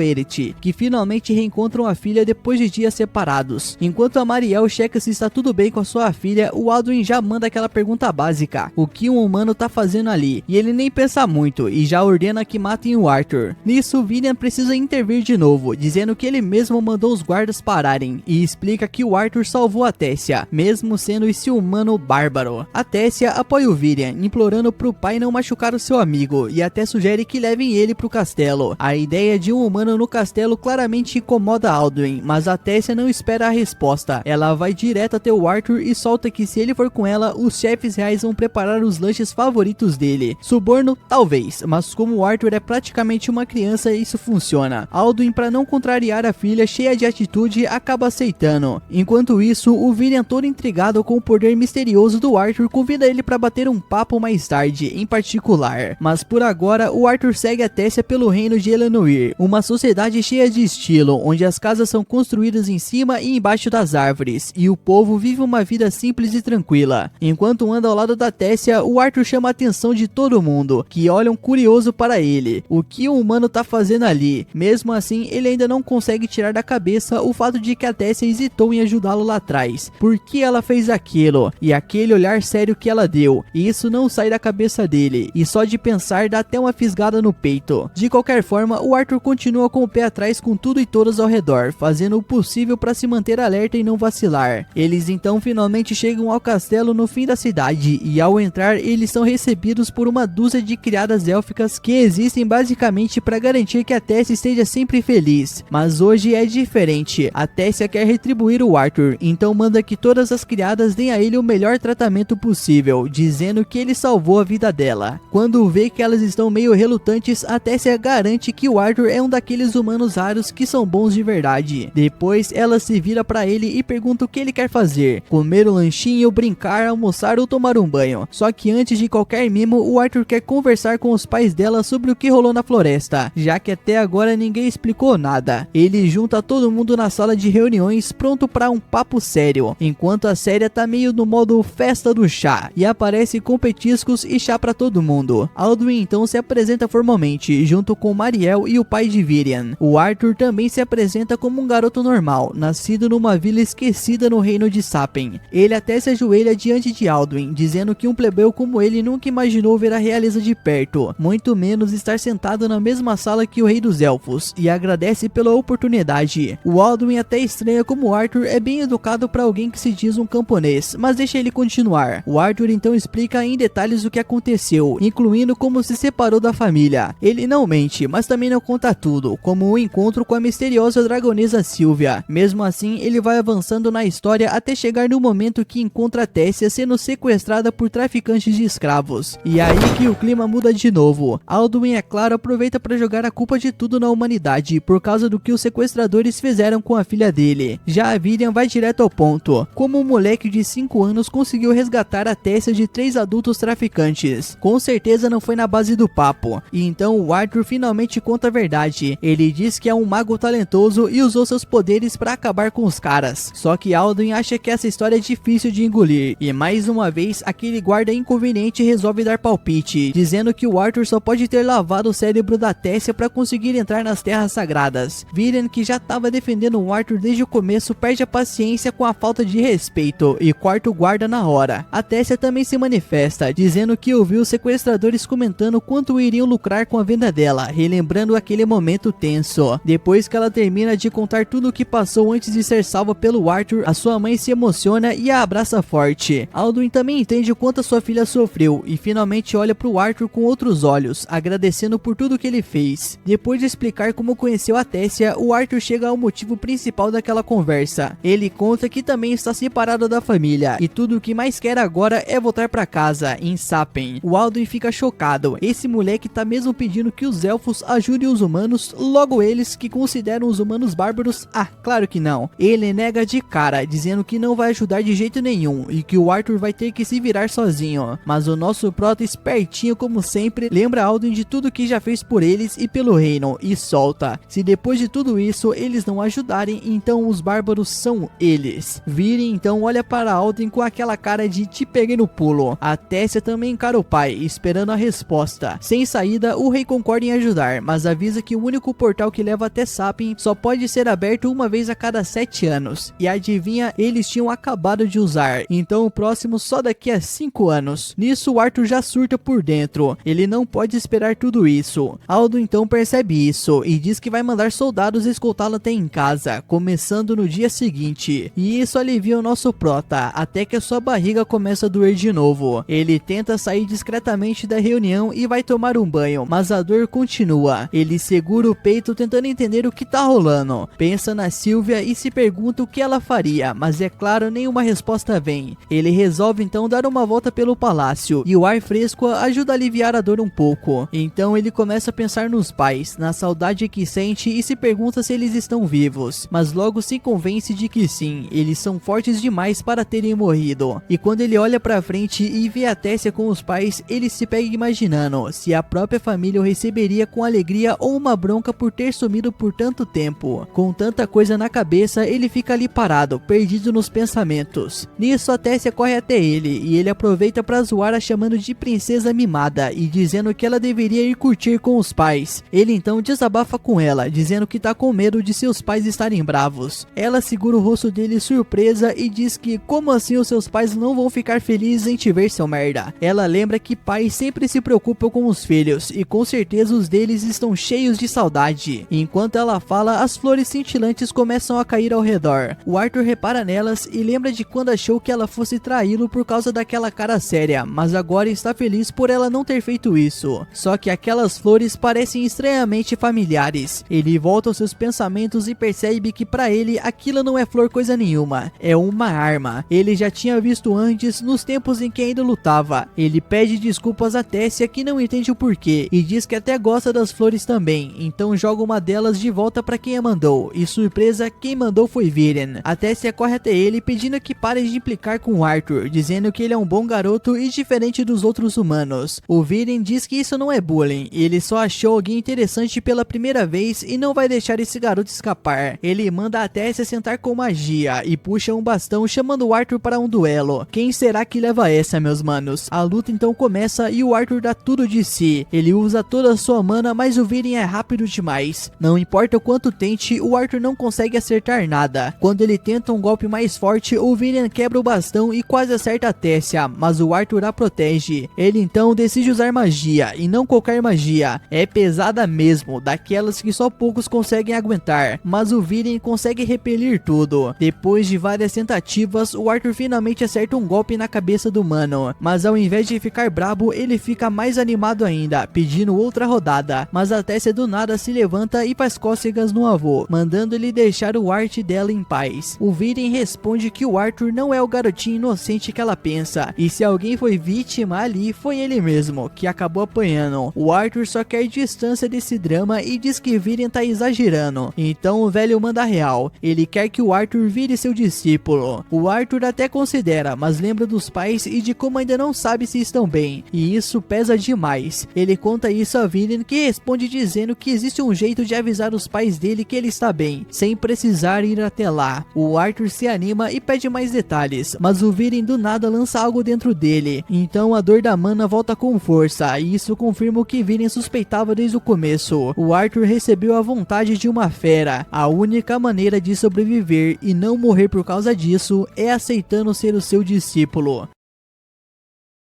O Arthur fica completamente travado, sem conseguir se mexer. O coração dele dói pra caramba, e quando ele tenta segurar a dor, uma aura sombria sai do peito dele. Ela vira uma criatura estranha e assustadora. Com medo, o Arthur fecha os olhos se perguntando se esse bicho é um tipo de representação das neuras internas dele, ou das responsabilidades. A criatura tá quase atacando quando uma voz bem familiar chama por ele. É a Tessia. A voz dele acalma o coração do nosso prota e faz ele despertar. Quando ele abre os olhos, ele vê a Tessia sentada em cima dele e começa a se perguntar o que tá acontecendo. A Tessia dá um bom dia, mas ele ignora e finge que vai voltar a dormir, chamando ela de monstro do sonho. Nisso, a Tessia avisa que o avô tá esperando ele lá fora. Como o Arthur não dá bola, ela simplesmente puxa ele da cama e manda ele arrumar o cabelo bagunçado. Nisso, ele retruca, dizendo que o cabelo dela parecia da Medusa até uns segundos atrás. Enquanto ele se troca, a Tessia pergunta se ele vai mesmo ficar ali, e o Arthur responde que ainda não decidiu, chamando ela de princesa. A Tessia já tá de saco cheio de tanta formalidade, já que eles são amigos, e dá um belo beliscão nas costas dele, avisando que vai ficar muito brabo se ele chamar ela de princesa de novo. Depois de se arrumar, o Arthur sai do castelo com a Tessia e vê uma carruagem onde o Alduin tá implorando pro Viren não deixar o Arthur ficar por ali. Alduin e a esposa Marielle continuam com aquele preconceito bobo contra humanos, como a gente já sabe, mas o Viren não dá ouvidos e e entra na carruagem, deixando claro que gosta do Arthur e que a decisão já tá tomada. A Tess escuta a conversa e mais uma vez defende o nosso prota, dizendo que ele salvou a vida dela e merece ficar. O Alduin também admite que é grato, mas nem tanto a ponto de deixar um humano sujar o território sagrado deles. O Viren se irrita de vez e manda o filho calar a boca, lembrando que ele devia ser o rei mais poderoso da terra. Depois diz pro nosso prota e a Tessia entrarem logo na carruagem. Um tempo depois, já na estrada rumo à casa de um velho amigo do Viren, a Tessia acaba dormindo no ombro do nosso prota. O Viren pede para ele deixar ela descansar, já que ela acordou cedo por ser um dia importante pro futuro do Arthur. O velho avô fica todo sentimental, dizendo que a Tessia viveu isolada e que o motivo dela não ter amigos é que todo mundo só tentou se aproveitar dela. Por isso, ela se mantém distante. E aí o nosso prota entende porque ela fica tão braba quando ele chama ela de princesa. E o Viren ainda diz que a Tessia só sorri quando tá com o nosso prota e agradece ele por ser amigo dela. E isso faz o Arthur perceber o quanto ela gosta dele e quão gentil esse velhinho safado é. A partir dali, ele decide confiar de verdade em Viren. A carruagem então chega ao destino, uma casa que parece ter saída do Senhor dos Anéis, tipo a casa do Frodo. O Arthur fica curioso para saber quem mora ali, já que o ex-rei foi pessoalmente visitar. De repente, o Viren, que tava todo sério até agora, bate com o pé na porta como um velho rabugento, chamando a dona da casa de bruxa velha. E quando não tem resposta, ele encosta o ouvido na porta e toma um baita de um susto quando ela abre com tudo, jogando ele longe e dizendo que consegue ouvir muito bem e que ele não precisa gritar no ouvido dela. Nisso, o Viren se levanta e apresenta a senhora mal-humorada como Reina Darkassen. Segundo ele, ela é uma maga especial, capaz de realizar o pedido do Arthur. O nosso prota fica animado e diz que é uma honra conhecer ela. A reina então curte a educação do garoto e manda os três entrarem. Nisso, o Arthur dá uma olhada e só vê um balde cheio de água. Aí ele pergunta na lata como ela vai ajudar ele a falar com os pais sem nenhum equipamento por perto. E a reina explica que é uma vidente, uma maga que consegue ver partes do passado e do futuro de alguém. Ela tenta usar os poderes no Arthur, mas se surpreende por não conseguir ver muita coisa, chamando ele de especial. O Arthur diz que não quer saber o seu futuro, ele só quer que seus pais saibam que ele tá vivo. A reina então pede para ele olhar no reflexo na água e pensar forte nos pais. Quando ele faz isso, ela usa sua magia. E aí o Arthur consegue ver a mãe Alice e o pai Ray almoçando e ainda sofrendo com a perda dele. Era o aniversário do Arthur, inclusive. Os dois lembram no dia da tragédia e como ainda não conseguiram superar. Agora, vivendo na cidade, o Ray entrou para a segurança local, enquanto a Alice cuida da casa e do bebê que tá esperando. Os dois então começam a chorar, mas aí o nosso prota aparece falando com eles, dizendo que tá bem, tá vivo e que tá no território dos elfos. Ele explica que tá usando magia para se comunicar e avisa que ainda não pode voltar porque tem algo errado com o corpo dele, mas pede que não se culpem e promete que vai ficar bem, encerrando a conversa dizendo o quanto ama os dois. A Alice então abraça o Ray, emocionada por saber que o seu filho ainda tá vivo, e o Arthur fica com os olhos cheios de lágrimas. Ele não quer ver os pais daquele jeito, e ali naquele momento ele faz um juramento. Ele vai ficar forte o suficiente para nunca mais deixá-los sofrer assim. Viren decide aceitar o Arthur como discípulo, mas claro que as coisas não seriam tão simples, já que Alduin e Mariel não estão nem um pouco felizes com a ideia de um humano morar na cidade dos elfos. Viren e a Tessia vão bater um papo com Alduin, e a Tessia insiste que o garoto que estão tentando expulsar salvou a vida dela 2 vezes. Se forem teimosos, é como dizer que os elfos pagam o bem com ingratidão, mas Alduin não tá nem aí pra isso. Ele tá pensando no povo dele e teme que os outros elfos não aceitem o Arthur por ali. Aí o Viren entra no papo e diz que nunca teve um discípulo antes, então se ele tá escolhendo o Arthur é porque realmente acredita no garoto. Sem saída, com aquele carinho que ainda sente pelo pai e pela filha, o Alduin acaba aceitando deixar o Arthur ficar, mas ainda tá encucado se o povo vai aceitar. Ele pergunta a Viren quem vai se responsabilizar caso tudo dê errado, e sem nem piscar, o Viren diz que assume tudo. Então o Alduin e a Mariel vão lá fora receber o Arthur. Alduin chega até ele e admite que foi meio rude no começo, e diz que o problema nunca foi com o nosso prota, mas sim com a forma como os humanos são vistos. O Arthur percebe a mudança no clima. O mesmo cara que queria ele fora dali, agora tá quase dando um tapinha nas suas costas. Alduin realmente ama sua família e faz de tudo por ela. Ele até aperta a mão do nosso prota num gesto de boas-vindas, mas a Tessia tem uma ideia melhor. Ela desafia o pai. Se ele tá mesmo de boa com o nosso prota, então deixa ela levar o garoto pra conhecer a cidade. E como a notícia de que o Arthur vai ficar já se espalhou, o Alduin não tem mais o que perder. A Tessia, toda feliz, pega o nosso prota pela mão e arrasta ele pelas ruas da cidade. Ela vai mostrando as pessoas interessantes por ali. É a primeira vez do Arthur na cidade élfica e ele fica impressionado com a aparência do povo. A Tessia fala de uma lojinha que vende doces e frutas e sai puxando ele para chegar antes da muvuca. Mas no meio do caminho, um elfo jovem esbarra de propósito nele. O Arthur, todo educado, nem se incomoda e até pede desculpa, mas o moleque olha com desprezo e solta que o nosso prota contaminou ele com o seu corpo humano e diz que não adianta o Virian querer, porque ele nunca será aceito ali. Normalmente o nosso prota deixaria para lá, mas ele andou aprendendo umas travessuras com a Tessia e essa era uma boa hora para mostrar. O garoto encara a Tessia e diz que estar com o Arthur só vai manchar a boa fama dela. Ele se apresenta como Freit Ivar e, se achando, se oferece para acompanhar a Tessia até em casa. Ela avisa que ele tá passando dos limites, mas o Arthur tem outro plano. Ele faz uma reverência exagerada e troca o nome do garoto para Iversur em vez de Ivar, o que soa quase como um xingamento. A Tessia entende na hora e cai na risada, mas o moleque saca o deboche também, e todo orgulhoso ele desafia o nosso prota para um duelo. Desafiar alguém por lá não é algo comum, todo mundo para ver. Se o Arthur recuasse, ele estaria envergonhando o Virian e a família real, então ele aceita mesmo com a Tessia dizendo que não precisava. O Fate vai para cima todo convencido, mas o nosso prota simplesmente resolve com um único soco que derruba o moleque no chão. A Tessia não se surpreende, ela já tinha avisado que o Arthur não era fraco. Como o outro foi teimoso, agora ele que lide com as consequências. Ela puxa o nosso prota e manda ele correr, e ele vai rindo. Com o tempo, o Arthur vai se acostumando com a Tessia e começa a curtir a companhia dela. Eles saem juntos, comem juntos e até estudam juntos. Sempre que alguém tenta zoar com ele, ela está lá para defender. Um dia depois de um desses passeios, ela fica com ele num parapeito e comenta que o treinamento começa no dia seguinte. Ela pergunta como ele se sente com isso e nota que ele tá meio pensativo, e então ela quer saber o que tá pegando. O Arthur lembra de uma conversa que teve com Virian. O velho lembrou ele que está numa terra estranha, sem família nem amigos por perto, que não vai ter apoio de ninguém, mas mesmo assim o Arthur escolheu ficar e treinar. O Virian avisou que o treinamento seria puxado, o mais difícil de tudo que ele já enfrentou, mas o Arthur topou, e então o Virian mandou ele esquecer a dor na mana no coração por enquanto. O Arthur então olha para a Tessia com empolgação e diz que tá pronto, que já passou por muita coisa, já lutou ao lado do pai e que mesmo sabendo que nada disso se compara ao que vem pela frente, ele vai encarar com tudo. A Tessia também estica a mão, dizendo que vai dar o melhor dela também, mas dar o melhor pra quê? O Arthur pergunta. Ela explica que é pra nunca deixar ele ficar mais forte que ela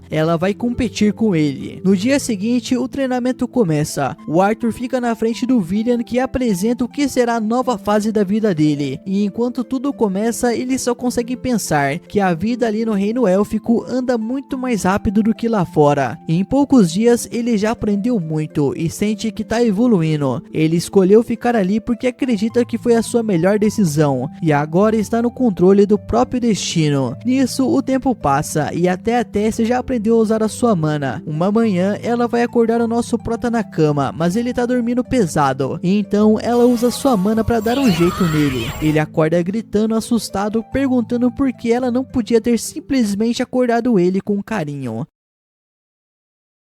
O Arthur sai lá pra fora e vê o Vivian indo pra uma reunião misteriosa. Curioso, ele se pergunta sobre o que é isso, mas antes que ele possa pensar muito, a Tessia chama sua atenção. Ela simplesmente preparou um hambúrguer pra ele, mano. Só que antes mesmo dele reagir, ela já manda: você vai ter que agradecer direitinho pelo meu esforço, viu? Só que o nosso prota quer que se foda. Ele simplesmente devora o hambúrguer e manda na lata, que tá bem mais ou menos, só pra dar aquela provocada. Depois do café da manhã, os dois vão pro campo de treino. Eles começam trocando uns golpes na mão mesmo, sob os olhos atentos do Virian, e em pouco tempo ele entrega as espadas de madeira pros dois e deixa o treino mais intenso. À medida que os dois vão se acostumando com as espadas de madeira, o Virian resolve levar o treino para outro nível. Quando terminam a sessão de porrada, ele reúne os dois e começa a falar sobre magia. Segundo ele, quem desbloqueia mana nesse mundo pode desenvolver uma entre 4 afinidades elementais: fogo, água, vento ou terra. O de sempre, né mesmo? A afinidade depende um pouco tipo da raça da pessoa. Elfos, por exemplo, tendem a ter uma ligação com o vento, enquanto outras raças mandam melhor com água ou terra. Os anões são muito bons em terra e fogo, e os humanos, por motivos claramente protagonísticos, têm potencial para controlar todos os 4 elementos. Mas calma aí, meu mano, isso não quer dizer que um humano consegue controlar todos de uma vez. Cada pessoa só tem uma afinidade com um elemento, e essa afinidade é totalmente aleatória. O Vir ainda comenta sobre casos raríssimos, quase lenda mesmo, de humanos que conseguem controlar mais de um. E olha, eu tô começando a achar que claramente, com certeza, o Arthur é um desses, né?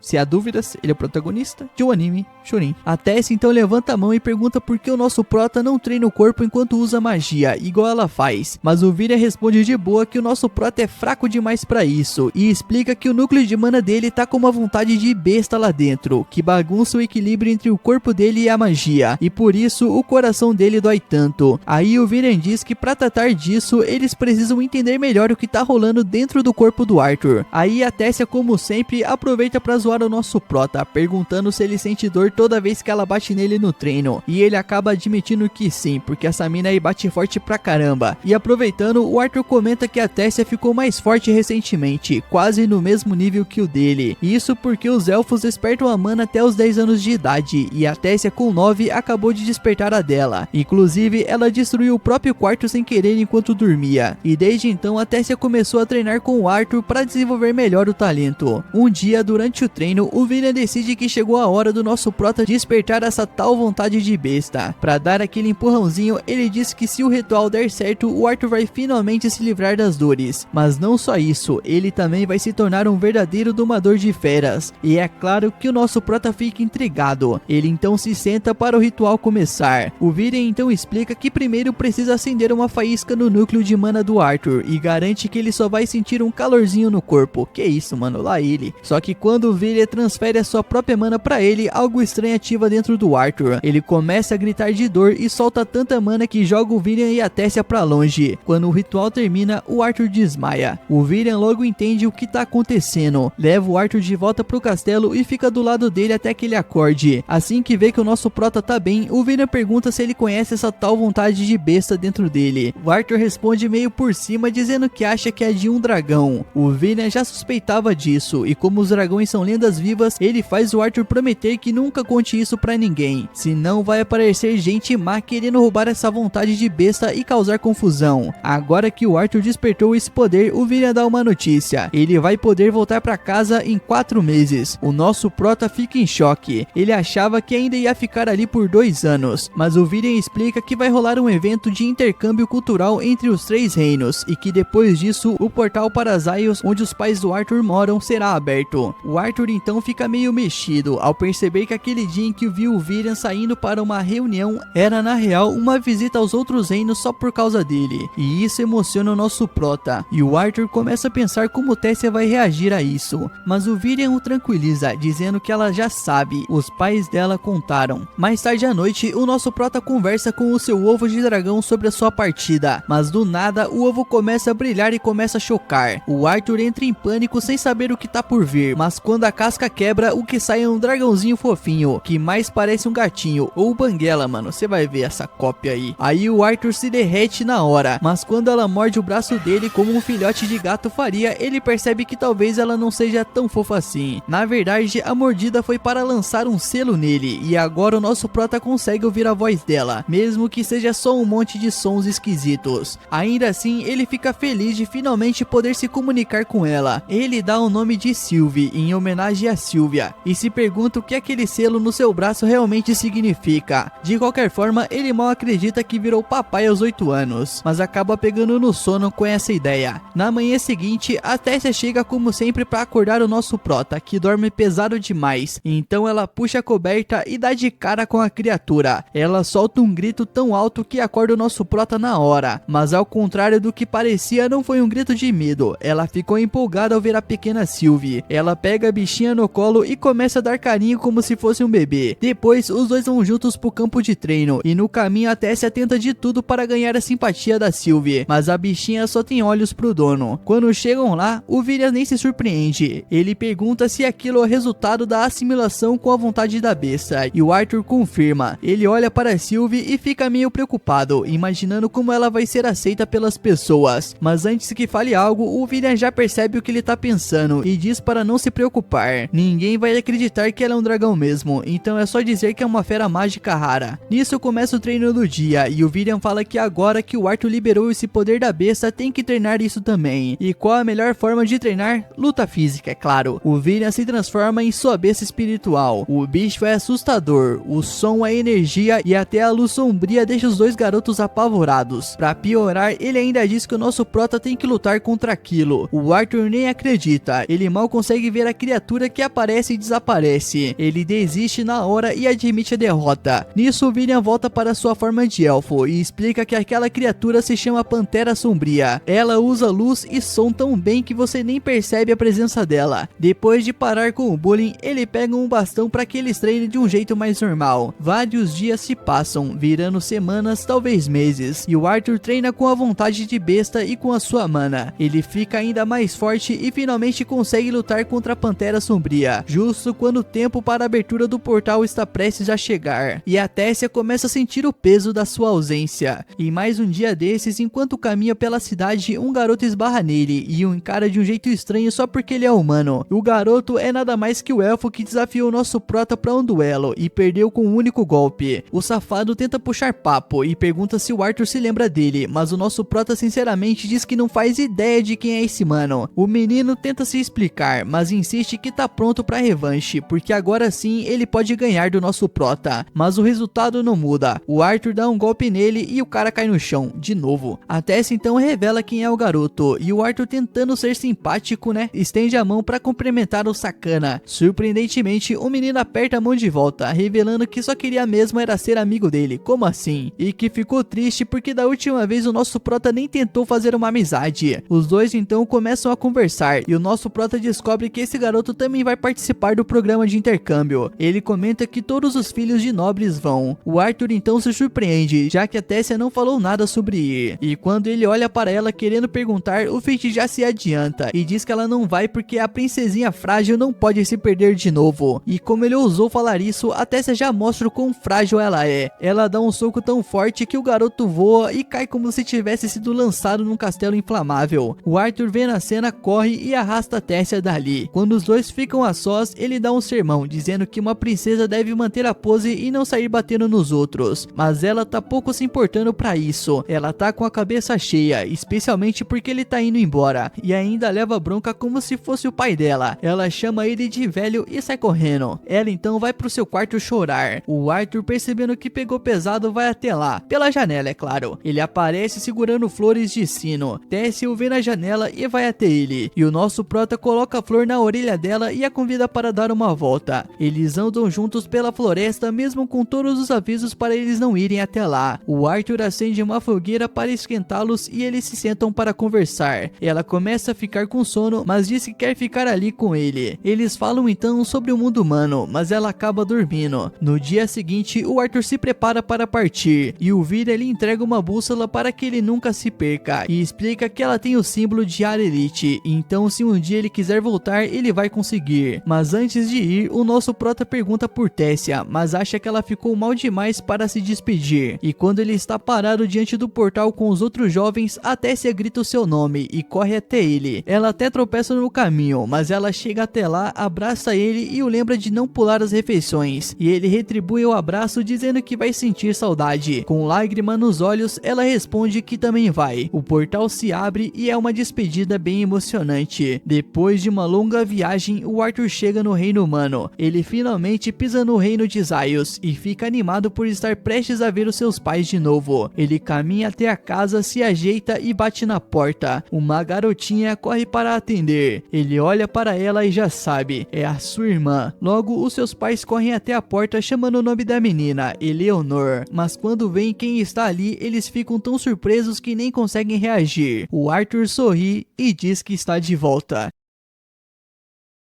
A Alice e o Reynald mal conseguem acreditar no que estão vendo. O Arthur está ali bem na frente deles. Os dois o abraçam com força, emocionados por tê-lo de volta. Nisso, a filhinha deles comenta com Alice que ela não devia estar chorando. E o Arthur olha para a garotinha, percebendo que ela é sua irmãzinha e que ele daria a vida por ela sem pensar duas vezes. Ele se ajoelha diante da menina, se apresenta como seu irmão e a Helena fica surpresa por finalmente ver quem ele era. Aí logo depois o Arthur entra em casa e Alice começa a bombardear o garoto com perguntas sobre o tempo em que ele esteve longe. Ele garante que está tudo certo e até o Reynald entra na conversa pedindo para Alice pegar leve e parar de sufocar o menino. Enquanto isso, Eleanor começa a ficar com os ciúmes da atenção que os pais estão dando para o Arthur, mas Alice pede para que ela tente ser amiga dele, já que ele é o irmão das histórias que ela sempre ouviu, e o nosso prota diz que estava doido para conhecê-la também. É então que o bebê dragão Sylvie pula direto nos braços da menina. Com os ânimos mais calmos, o Arthur começa a contar tudo o que aconteceu depois que se separou da família, mas é claro, ele omite a parte de Sylvie, por não saber como os pais reagiriam, e diz que sobreviveu à queda por pura sorte. Ele fala sobre como salvou a Tess e ficou no reino de Elf,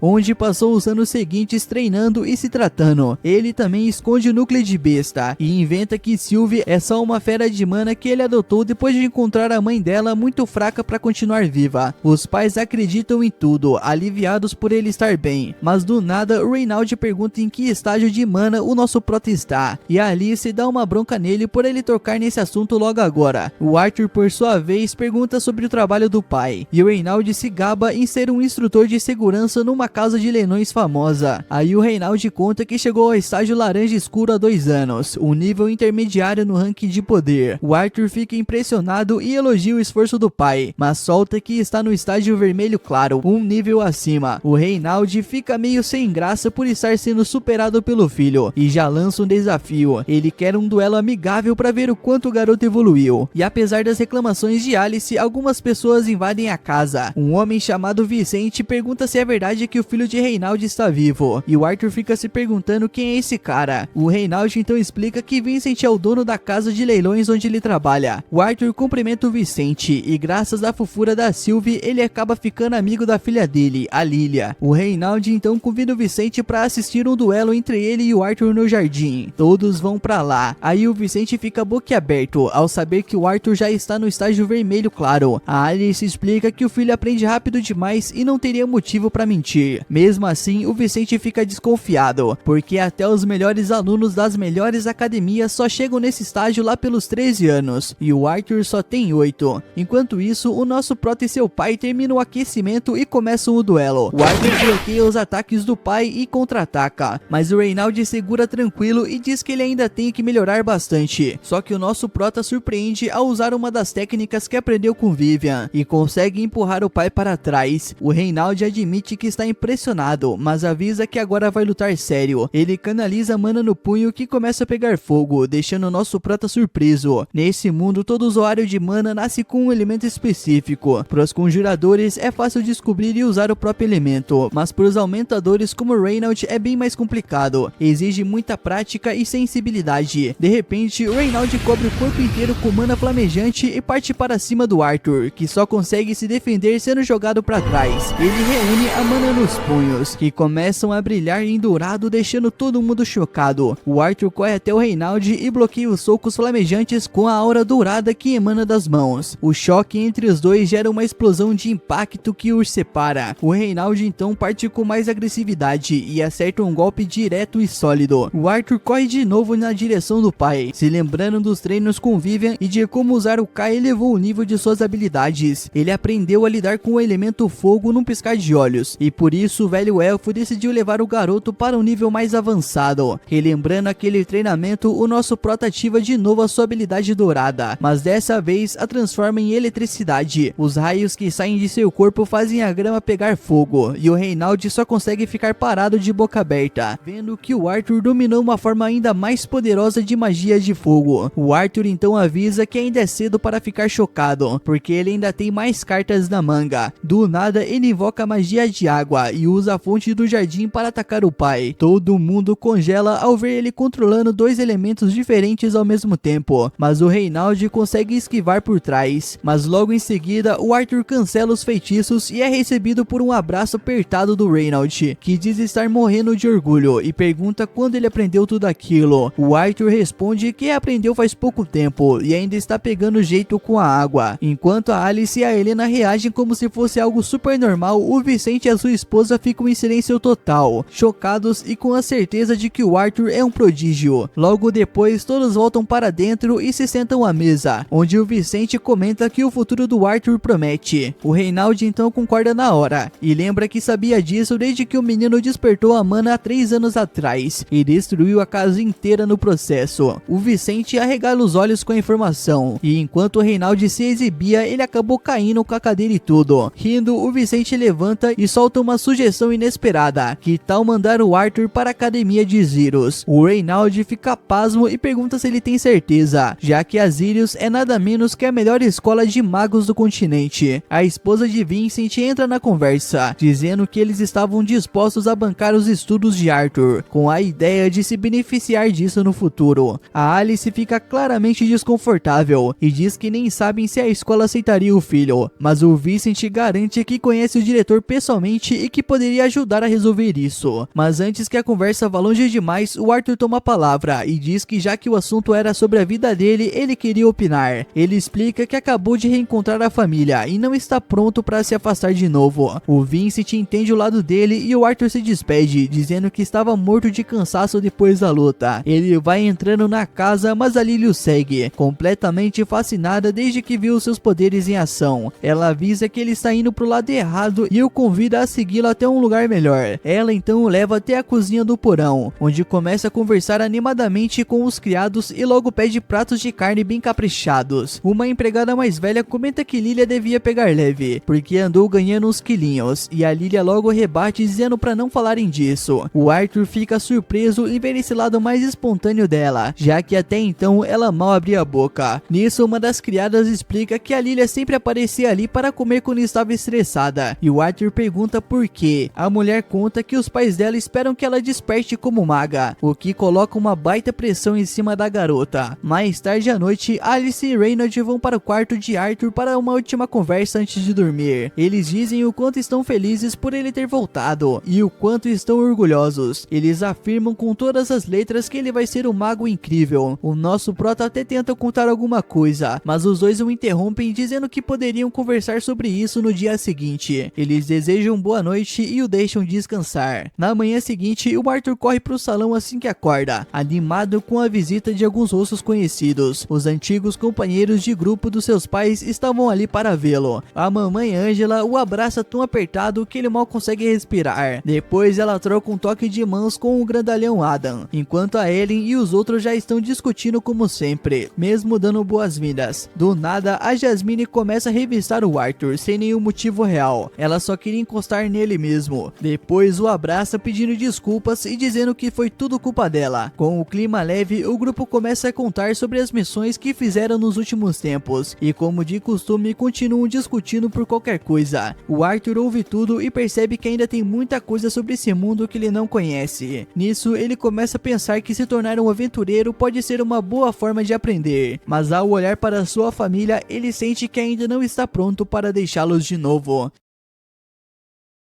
No dia seguinte, o Arthur começa a meditar e do nada o tempo meio que dá uma pausa. Talvez seja alguma técnica super apelona que ele esteja aprendendo, mas o esforço é tanto que ele só aguenta por alguns segundos antes de ficar acabado. Aí chega a Sylvie e só a fofura dela já dá aquela motivada. O Arthur a abraça todo emocionado por ela estar ali com ele, até que ela solta a bomba mais fedorenta da história e faz o coitado desmaiar só com o cheiro. O Arthur leva ela pro banho e dá um banho de respeito, mesmo contra a vontade dela. Vendo a bichinha lutando contra a água, ele tenta explicar que eles não podem ficar com a aparência ou cheiro de quem caiu no esgoto, ainda mais morando na mansão mais rica da cidade. Falando neles, o Arthur lembra de ter ouvido uma das empregadas comentando que os pais da Lilia estão todos estressados porque a filha ainda não despertou a mana. Eles querem que ela vire uma empregada, mas a Lilia não liga muito pra isso, já que tá sendo mais incômodo do que solução. Voltando pra Sylvie, o Arthur percebe que ela tá começando a espirrar por por ficar molhada demais. Ele seca ela direitinho e termina o trabalho, quando do nada a Alice aparece com a galera toda e avisa: é hora do Arthur tomar um banho decente também. Ela leva ele pro barbeiro mais extravagante da cidade, que chama o Arthur de diamante no lixo, mas promete deixar ele brilhando. Depois de sei lá o que esse barbeiro fez, porque eu não vejo diferença nenhuma, o Arthur sai de lá todo estiloso e chama a atenção de geral. A senhorita Chibita até comenta que agora sim ele está apresentável para entrar na casa de leilões deles, e Alice explica que o lugar vive recebendo Realiza, então precisavam mesmo dar um tapa no visual do garoto. Mas em vez de se sentir bem, o Arthur só fica com autoestima lá no chão, achando que antes ele parecia um lixo. Enfim, a Chibita resolve mostrar a cidade de Zairos para ele. A galera então vai pro mercado e a Alice compra várias roupas novas pro nosso prota. E mais tarde, depois das compras, o grupo vai se divertir na praça da cidade, perto da estátua do rei. Mas aí uns estudantes da academia de magia aparecem e jogam alguma coisa no Arthur, bancando os valentões. Nisso o Arthur ignora sem querer arrumar briga e os caras vão embora. A Lilia comenta que esses estudantes se acham os reis por serem magos, mas o Arthur não tá nem aí pra isso. Eles seguem andando até que o Arthur sente uma aura estranha vindo de uma loja. Lá dentro encontram vários núcleos de besta mágica que, segundo Chibita, servem para aumentar a força de quem os usa. O Arthur já conhece o conceito, afinal a Sylvie veio de um desses, mas não sabia que rolava esse comércio por aí, já que no reino élfico isso é fora da curva. A Chibita, toda enciclopédia, explica que alguns núcleos raros têm vontade de besta dentro, e que isso eleva absurdamente o preço. Até os mais baratinhos começam em 100 moedas de ouro, o que daria para manter a família do Arthur por gerações. Ela conta que ela e o marido vão colocar alguns no próximo leilão, e promete deixar o Arthur encostar em um deles, o que aparentemente é um baita privilégio. O Arthur finge ficar feliz, mas por dentro já tá de boa com a vontade de besta que tem. De repente, a Lilia fica cabisbaixa, e a Chibita saca o motivo. A menina quer o núcleo para ver se consegue despertar a mana, mas a Chibita corta o assunto dizendo que não funciona assim, e que não vai gastar uma fortuna com a filha que, bem, não tá entregando muito, digamos assim. A Lilia insiste que dá pra achar o mais barato, mas a mãe bate o martelo e avisa que fim de papo. Depois disso, eles vão almoçar, mas o Arthur não curte tanto a comida. Ele tá mais preocupado com o estado da Lilia. Ele entende o que ela tá passando. O pai deposita muitas expectativas nela, e é por isso que ela está desesperada para despertar logo. O Arthur pensa em ajudar, já que a família dela ajudou muito a dele, mas quando vai falar com ela, percebe que ela sumiu. Ele sai procurando e encontra a Lilia numa loja de armas, tentando comprar um núcleo baratinho com as economias que juntou. O Arthur então a impede, dizendo que mesmo se ela conseguir, isso não vai fazer a mana dela despertar. Esse mundo não é do tipo pague para ganhar, mas a Lilia insiste, dizendo que é injusto ela nascer sem talento enquanto o Arthur é todo especial. A discussão esquenta e a Lilia acaba trombando sem querer em um estudante da academia de Zairos. Ela pede desculpas na hora, mas o cara que tá com mais dois não tá a fim de perdoar. Os três mimadinhos querem dar uma lição nela, e o dono da loja nem tem coragem de se meter. O Arthur então se adianta, prestes a soltar magia, mas Chibita chega bem na hora, encerra o barraco e se apresenta como chefe da família de Elia. Aí quando os estudantes descobrem quem ela é, eles recuam rapidinho, afinal a família dela banca parte da academia. Mas antes de ir embora, ainda soltam umas provocações. As meninas voltam para casa com o Arthur e contam tudo pro Vicente. Ele fica aliviado que a confusão acabou antes do Arthur detonar os três valentões. Mesmo assim, ele pede para a Lilia e o Arthur pegarem leve com as atitudes, principalmente o Arthur, já que em breve ele vai entrar na academia de Zairos. E é aí que a Lilia descobre que o Vicente tá bancando a vaga do Arthur na escola. Ela entende errado e acha que o pai escolheu investir no Arthur em vez dela, porque ela não vale a pena. Ela fica super abalada e solta um odeio vocês pros dois e sai correndo. Mesmo com todo esse climão, o Arthur não deixa a situação afetar ele. Ele entende que a menina falou aquilo no calor do momento, e mais tarde ele vai até a porta dela para chamá-la pro jantar. Ele bate algumas vezes, mas ela não responde. A Sylvie chama a atenção dele pro funcionário que tá ali perto, e o cara conta que a Lilia nem tá no quarto e leva o Arthur até onde ela está. Enquanto isso, a Lilia tá num momento reflexivo pesado, pensando em tudo que rolou e como ela acha que desapontou os pais. Ela lembra de quando era criança e só queria dar orgulho pro pai, que sempre quis que ela fosse uma maga, mas a vida não foi como ela imaginava. Ela pensa como a mãe sempre falou que não precisava correr, e como o pai nunca deixou de acreditar nela, dizendo que doaria o que fosse para garantir uma vaga para ela na escola. Mas ouvir ele dizendo essas mesmas palavras para um garoto recém-chegado partiu o coração dela, e isso a fez se sentir ainda mais mais inútil, como alguém cheio de recursos, mas sem talento. Mas o Arthur chega nessa hora e tira ela desses pensamentos. Ele fala que os pais dela estão preocupados. Ele sente culpa por ela estar se sentindo assim e pensa em pedir desculpas, mas percebe que isso poderia soar meio falso, mesmo sendo sincero. E às vezes pedir desculpa nem adianta, principalmente quando você não fez nada de errado. Felizmente é ela quem se desculpa. Ela diz que não queria machucá-lo e que ficou mal por não conseguir despertar a magia até agora. Desde que ele chegou, ela tem se sentido deixada de lado, como se todo o carinho do pai tivesse ido pra ele. O Arthur nega, toca no rosto dela e vê que ela se ilumina com o gesto. Ele diz que entende como se sentir para trás e conta sobre o lugar onde aprendeu magia e sobre uma garota que conheceu lá. Ele mostra a flor de sino que até cedeu pra ele e ela gosta também. Ele explica que o Vincent só tá animado e confia nela, tanto que ainda acredita no potencial dela. Ele pergunta se ela quer aprender magia e ela responde que sim. E nesse momento o Arthur entende que por mais que o Vincent tente ajudar, ela sempre vai achar que é só pra torná-la uma empregada. Mais tarde, os pais dela descobrem que a filha sumiu e vão tirar satisfação com o Arthur, mas ele revela que mandou ela pro mesmo lugar onde aprendeu magia. O Vincent se irrita, dizendo que mesmo que a intenção fosse boa, ele deveria ter pedido permissão. O Arthur então responde que foi decisão da própria Lilia, e se os pais soubessem, ela poderia ter desistido. E ele entrega uma carta que ela deixou. Nela, a Lilia pede desculpas e diz que sabe que não é útil e que só vai voltar depois de despertar a magia, por mais que demore. O Vincent então cai de joelhos. Ele percebe o seu erro. Ele passou a ideia de que ser maga era o único jeito de ser valorizada na família, e agora ela se sente um fardo por não conseguir. Ele chora, dizendo que mesmo que ela nunca desperte, ela sempre vai ser a sua filhinha querida e importante. Nesse momento, o Arthur chama por Lilia, perguntando se ela ouviu, e ela aparece, dizendo que foi tudo uma pegadinha.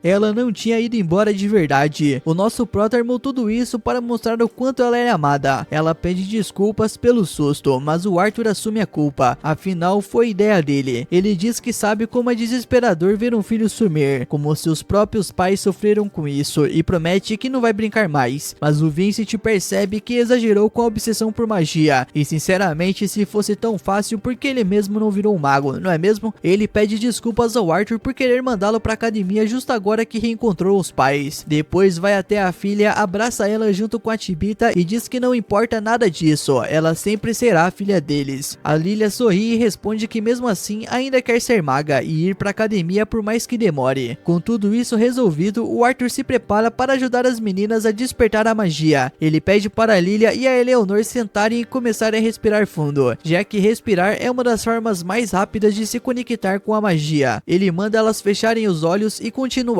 até verem luzes brilhantes. Como previsto, a Eleanor diz que viu umas estrelas, mas elas sumiram. Ele diz que foi porque ela parou de respirar e manda ela continuar. A Lily então, por outro lado, não vê nada e começa a ficar aflita. O Arthur então se aproxima e dá uns tapinhas nas costas delas, tentando sincronizar o mana dele com os delas. Logo, a Lilia vê as estrelas e diz que parecem com a flor de sino que ele mostrou. Os pais dela ficam radiantes e organizam uma festa para comemorar esse marco. Durante a festa, o Arthur diz que ela vai precisar de uns 2 anos de treino para pegar o jeito, mas que se continuar respirando do jeito que ele ensinou, vai dar tudo certo. Enquanto isso, um homem chega na cidade com várias seguranças. Aposto que é o rei. Ele ouviu falar de um leilão e veio só para ver o que tá rolando.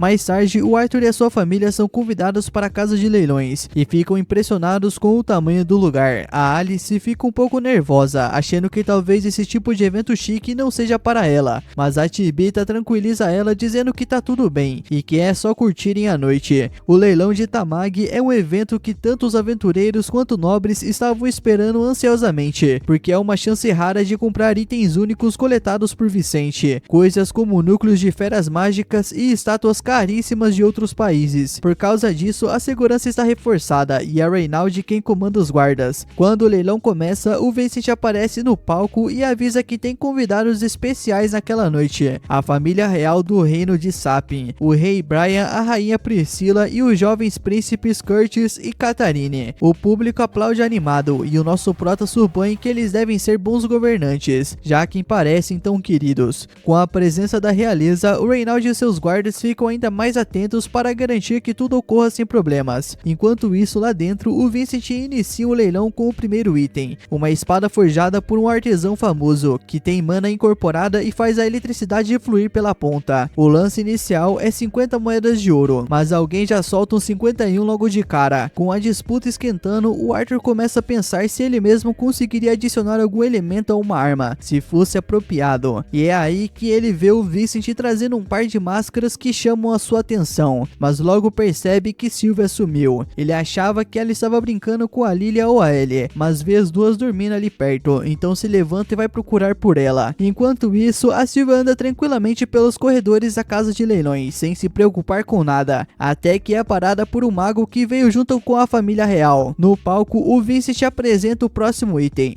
um filhote de leão rank A. Assim que vê o animal, o príncipe Curtis diz ao pai que quer um. O leilão começa e o rei já manda logo um lance de 1000 moedas de ouro. Ninguém ousa competir com ele, então o leãozinho é vendido na hora. O rei sobe ao palco para buscar o filhote, e quando o Vincent pergunta o que ele vai fazer com o bicho, o rei responde que até poderia domá-lo, mas já que o Curtis quer virar um domador, ele vai dar o leão de presente pro filho. Enquanto isso, o Arthur está ocupado procurando por Sylvia, quando escuta um grito vindo do corredor. Ele corre até lá e encontra o mago da realeza olhando para Sylvia. O Arthur reconhece o sujeito na hora e, para não causar confusão, pede educadamente que ele deixe a Sylvia ir, já que ela é a sua fera mágica. O mago fica desapontado, achando que ela era um dos itens do leilão. A Sylvia corre pro lado do Arthur e ele já se prepara para sair, mas o mago diz que ainda está interessado nela e que está querendo muito ter uma besta, então exige que o Arthur entregue a Sylvia. O Arthur olha para ele como se o cara fosse um maluco e pergunta o que ele fez achar que isso ia acontecer, mas em vez de aceitar a recusa, o mago resolve apelar e lança fogo contra o Arthur, tentando intimidá-lo. Ele diz que isso é uma ordem de um mago real. O Arthur nem se abala e começa a se afastar, o que só deixa o mago ainda mais irritado. Aí ele ameaça machucar os pais do nosso prota. Aí não dá, né, mano? O Arthur até releva ameaças contra si mesmo, mas mexer com a família dele aí é outra história. Ele se vira, encara o mago e manda ele repetir o que disse, liberando uma aura assustadora de intenção assassina, mas ele parece ter esquecido que está dentro da casa de leilões do Vincent. A aura assassina do Arthur se espalha por todo o leilão, estourando todas as janelas de uma vez. Quem tem mana como o rei até consegue aguentar, mas os que não tem, tipo Vincent, caem no chão na hora. O rei corre para ver se Vincent está bem, enquanto os guardas reais cercam o rei achando que a intenção assassina veio de algum invasor. O rei então manda eles ficarem de olho nos outros convidados e irem atrás do culpado. O Arthur logo percebe a besteira que acabou de fazer. Apesar de ter assustado o mago real, ele criou uma confusão enorme. Ele desfaz a intenção assassina, mas o estrago já estava feito e o povo entrou em pânico. Ninguém sabe o que está acontecendo, então Reynald manda evacuar todo mundo até entender melhor a situação. Depois que todos saem do prédio, o rei chama o Reynald para conversar em particular. Ele quer falar sobre o fato do Reynald não ter conseguido conter a confusão a tempo. O Reynald se desculpa de verdade, mas o rei diz que ele ainda precisa ser punido. O Reynald aceita o que vier, mas antes de tomar uma decisão, o mago real se mete e pede que ele reconsidere, já que ninguém se feriu. Claro que ele não tá sendo bonzinho à toa. Ele deixa claro que ficou de olho na fera mágica do Arthur. O rei então apresenta o mago como Sebastian, um cara da confiança dele que já salvou a sua vida várias vezes. Quando escuta o interesse do Sebastian na Sylvie, o rei pergunta pro Reynald se ele toparia dar ela de presente de agradecimento. O Arthur até tenta interromper, mas a Alice o segura, já que não é educado cortar o rei assim. O Reynald então responde que não pode fazer isso, porque foi o próprio Arthur quem conseguiu a Sylvie, e ele não tem o direito de dá-la pra ninguém. Então o rei decide ir direto ao ponto e pergunta ao próprio Arthur se ele estaria disposto a dar a Sylvie pro Sebastian. O Arthur recusa de forma educada, dizendo que nada no mundo substituiria a Sylvie, mas o rei insistente oferece o filhote de leão que acabou de comprar como troca, dizendo que mesmo que a Sylvie seja rara, o leão valeria mais. Mas o Arthur diz novamente que não está interessado em vender, doar ou trocar a Sylvie por nada. Começando a perder a paciência, o rei lembra o Arthur que ele já fez o mesmo pedido 2 vezes e que um rei não deveria precisar repetir uma ordem. Ele dá uma última chance para o Arthur aceitar, só que essa mesma insistência começa a irritar o Arthur, que se levanta e pergunta ao rei se ele venderia os próprios filhos, e isso deixa o rei tão chocado que ele nem sabe o que responder. O Arthur continua dizendo que já recusou 3 vezes, e mesmo assim o rei não aceita que certa certas coisas simplesmente não estão à venda. Ele quer saber como o rei se sentiria se alguém quisesse comprar os filhos dele. E nessa hora todos os guardas avançam para atacar o Arthur por ter desrespeitado o rei, mas ele derruba os dois com um soco em cada um. O Sebastian chama os cavaleiros de incompetentes por não conseguirem dar conta de uma criança, e decidido a ficar com a Sylvie de qualquer jeito, ele lança um feitiço tentando queimar o Arthur. Só que o Arthur ativa sua habilidade de mundo estático e congela o tempo. Só o Sebastian continua se mexendo. Confuso, o Sebastian tenta entender porque todo mundo parou, mas o Arthur explica que ninguém consegue ouvir nada. Aí ele começa a andar lentamente até o Sebastian, que tenta convencê-lo a recuar, dizendo que não pode vencer um mago real. Mas o Arthur responde quebrando uma das pernas dele. O Sebastian começa a gritar por socorro, mas o Arthur diz que ninguém pode ajudar, e ele deveria prestar atenção no que está prestes a ouvir. O Arthur dá só um aviso: é melhor o Sebastian aprender a ficar no lugar dele e tomar mais cuidado com quem anda ameaçando, porque da próxima vez pode ser bem pior. Poucos segundos depois, o mundo volta ao normal e o Arthur apaga de tanto esforço. Um tempo depois, ele acorda em sua cama com uma baita dor de cabeça, mas pelo menos ele não foi preso nem nada. Percebe que exagerou usando o mundo estático, já que conseguiu congelar o tempo por alguns segundos, mas isso custou caro pro corpo dele. Logo em seguida, a Alice entra no quarto para ver como ele tá e fica aliviada ao ver que ele acordou. O Arthur pergunta o que aconteceu depois que ele desmaiou, e ela conta que todo mundo ficou em choque, então ela correu para cuidar dele, mas levou um tempo até ele melhorar. E como o Arthur parece bem melhor, a Alice o convida para sair e fazer umas compras. Nisso, durante o passeio, ele vê um prendedor de cabelo que ficaria lindo na Ellie, mas ainda tá sem grana. A Alice então compra o acessório para ele e diz que ele pode dar de presente para ele. Mais tarde, ela também se oferece para comprar um presente para ele, mas o Arthur pergunta se tá tudo bem gastar tanto dinheiro assim, já que o Reynald talvez tenha perdido o emprego no leilão. Só que a Alice logo tranquiliza, dizendo que não precisa se preocupar com as finanças da família, porque ela também trabalha.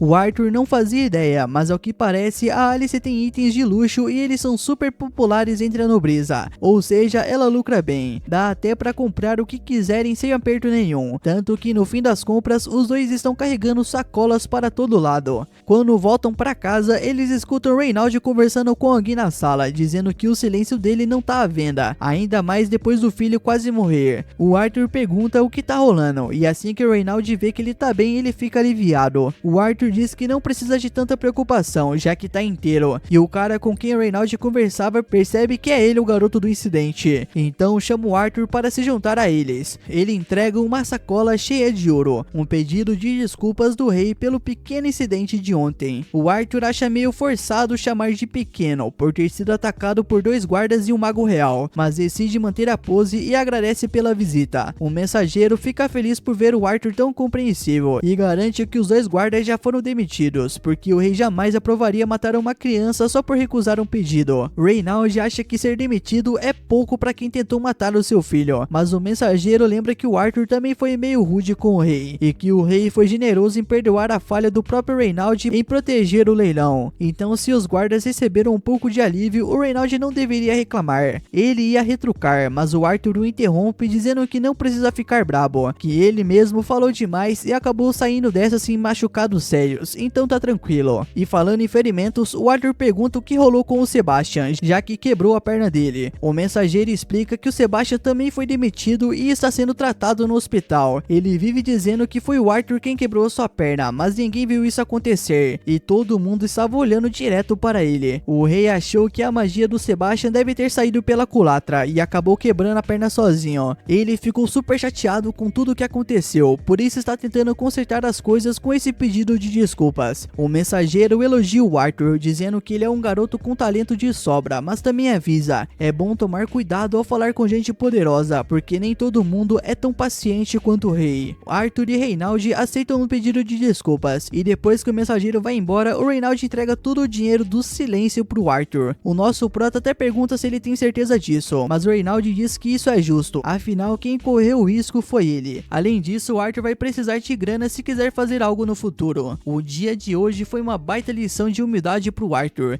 Ele pode até ter sido um rei na outra vida, mas aqui ele é só uma criança. Ele pensa que se ele quiser enfrentar quem tem poder político, ele vai precisar de um pouco disso também. E com isso em mente, na manhã seguinte, ele vai até a diretora Godsky, da Academia de Magia. O Arthur vai até a academia de magia, mas não é para se matricular não. Ele corre direto para a floresta ao redor do campus, onde a diretora da academia já o espera. Foi o Vicente quem marcou esse encontro, e o Arthur tá determinado a aproveitar ao máximo essa oportunidade. Afinal, a diretora tem poder total sobre a academia, e ainda manda tanto na política do país quanto às famílias reais. Ela também tá animada para ver o Arthur, já que ouviu várias coisas boas sobre ele por parte do Vincent. Agora quer saber se o garoto é tudo isso mesmo. O Arthur diz que tá pronto e a senhora manda ver, criando uma barreira mágica para que ninguém os detecte. Ela já fica impressionada porque o Arthur nem pisca, mesmo com o uso absurdo de mana, mas por dentro ele tá boquiaberto. Ainda assim ele finge que tá tranquilo e resolve mostrar só uma amostra do que pode fazer, só para chamar atenção. Ele começa usando magias de vento para tirar umas pedras do chão e jogar contra ela, mas a diretora para tudo com magia de terra e esmaga as pedras como se fossem nada. O Arthur fica chocado, mas ele não desiste. Como o vento é seu ponto fraco, ele parte para magia de terra e ataca de todos os lados. A diretora tranquila rebate tudo com magia de vento. Então o Arthur decide mostrar as suas habilidades de combate corpo a corpo e parte para cima com os músculos turbinados por magia, mas a velha simplesmente o manda voando com uma rajada de vento. Quando cai no chão, ele percebe que foi pego de jeito, mas para sua sorte isso foi o suficiente para impressioná-la. Ela diz que ele se acha demais, mas admite que ele é forte e talentoso, porém ainda falta um teste final. Ela avisa que vai lançar um feitiço poderoso e que ele precisa aguentar firme sem desmaiar. O Arthur sente como se sua cabeça fosse explodir com a magia da senhora, mas consegue sobreviver ao feitiço. A diretora então diz que ele passou e revela que quer torná-lo seu aluno pessoal para ensinar tudo o que sabe, mas o Arthur fica encarando ela em silêncio. A diretora então pergunta por que ele tá encarando ela assim, já que ele nem precisava mostrar tudo aquilo só para se inscrever. O Arthur então responde que ela tem o tipo de poder que ele precisa para proteger a sua família, e se ela puder ajudar com isso, ele aceita ser aluno dela. A senhora fica surpresa com a ousadia dele, e diz que nem o rei ousaria fazer uma proposta tão unilateral, mas o Arthur confiante diz que sabe que ela também acha que ele vale um investimento. Ela gosta da atitude dele, mas o Arthur avisa que só vai entrar para a academia quando tiver idade certa. A diretora diz que ele vai poder entrar em 3 anos, e que começar agora o deixaria ainda mais forte. Mas o Arthur quer viver a vida, ganhar experiência e planeja passar os próximos 3 anos como aventureiro. Ela até acha a ideia interessante, mas pergunta se ele já contou isso aos pais. O Arthur então diz que ainda vai contar, mas a conversa em casa não vai tão bem quanto ele esperava. O Vicente acaba contando antes dele, e a Alice fica furiosa. Ela não quer que o filho vá embora de novo tão cedo. Já Reynald entende que todo homem precisa de aventura. Ele até considera a ideia, desde que o Arthur tenha um guardião com ele, mas Alice não quer saber. O Arthur então promete que vai visitar a família a cada poucos meses, ou com mais frequência se ela quiser. Eleanor também fica triste com a ideia de ele ir embora, mas o Arthur avisa que ainda vai ficar um tempo em casa antes de partir. A Alice pergunta por que ele quer tanto sair em uma aventura, e ele manda umas respostas bem diplomáticas para acalmar o coração da mãe. O Arthur diz que quer sentir a mesma empolgação que seus pais sentiram na juventude, embora na real ele só esteja querendo testar os seus poderes e habilidades em combate. Alice até aceita essa resposta, mas o Reynald insiste que ele precisa de um guardião para garantir a sua segurança. Ele então convida todos os antigos colegas de equipe para um almoço e manda a pergunta: então, quem topa ser a babá do Arthur? O Adam recusa na hora, dizendo que não curte crianças e que tem medo de um dia acordar com o Arthur o matando no sono. Todo mundo ri, concordando que se isso acontecer, a culpa provavelmente vai ser do Adam mesmo.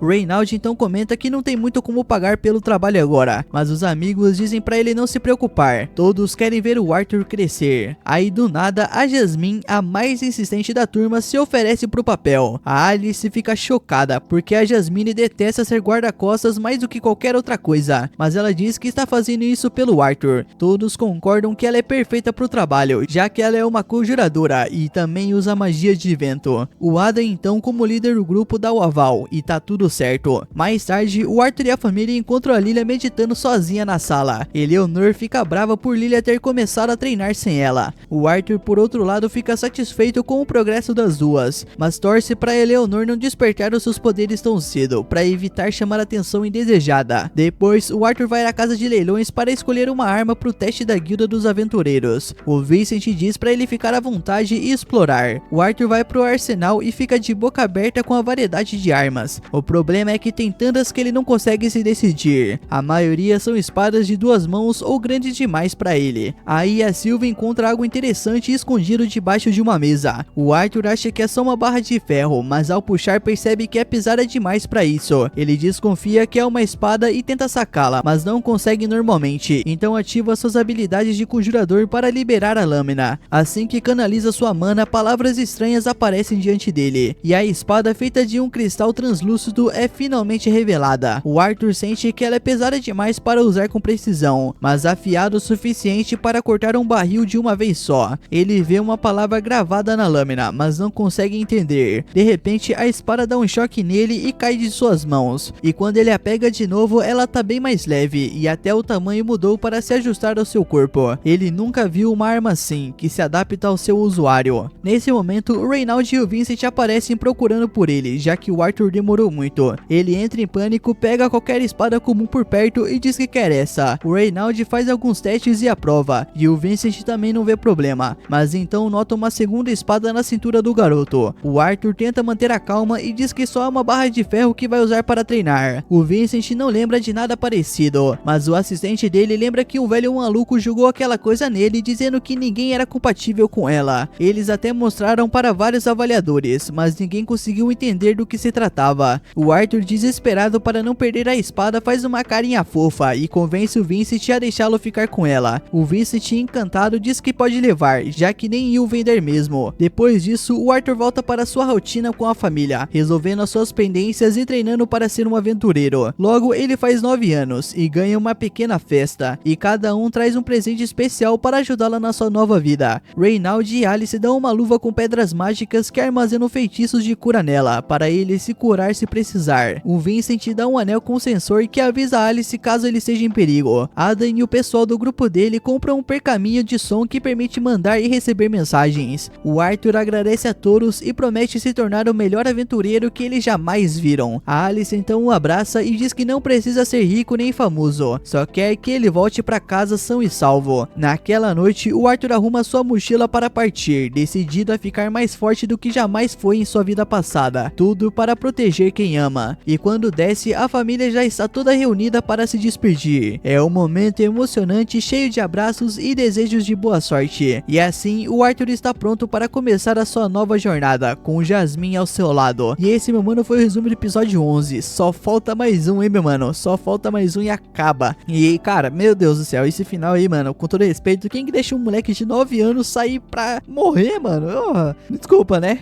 Pô, tudo bem que é um anime de fantasia, pá, e eles são super poderosos, mas, mano, o cara tem 9 anos e a família dele deixou ele ser aventureiro. Eu não... Quem sou eu pra julgar, né? Cada um com as suas famílias. Mas é isso, meu mano. Até a próxima e deixa o like aí, mano. Tá moscando, hein? Já deixou?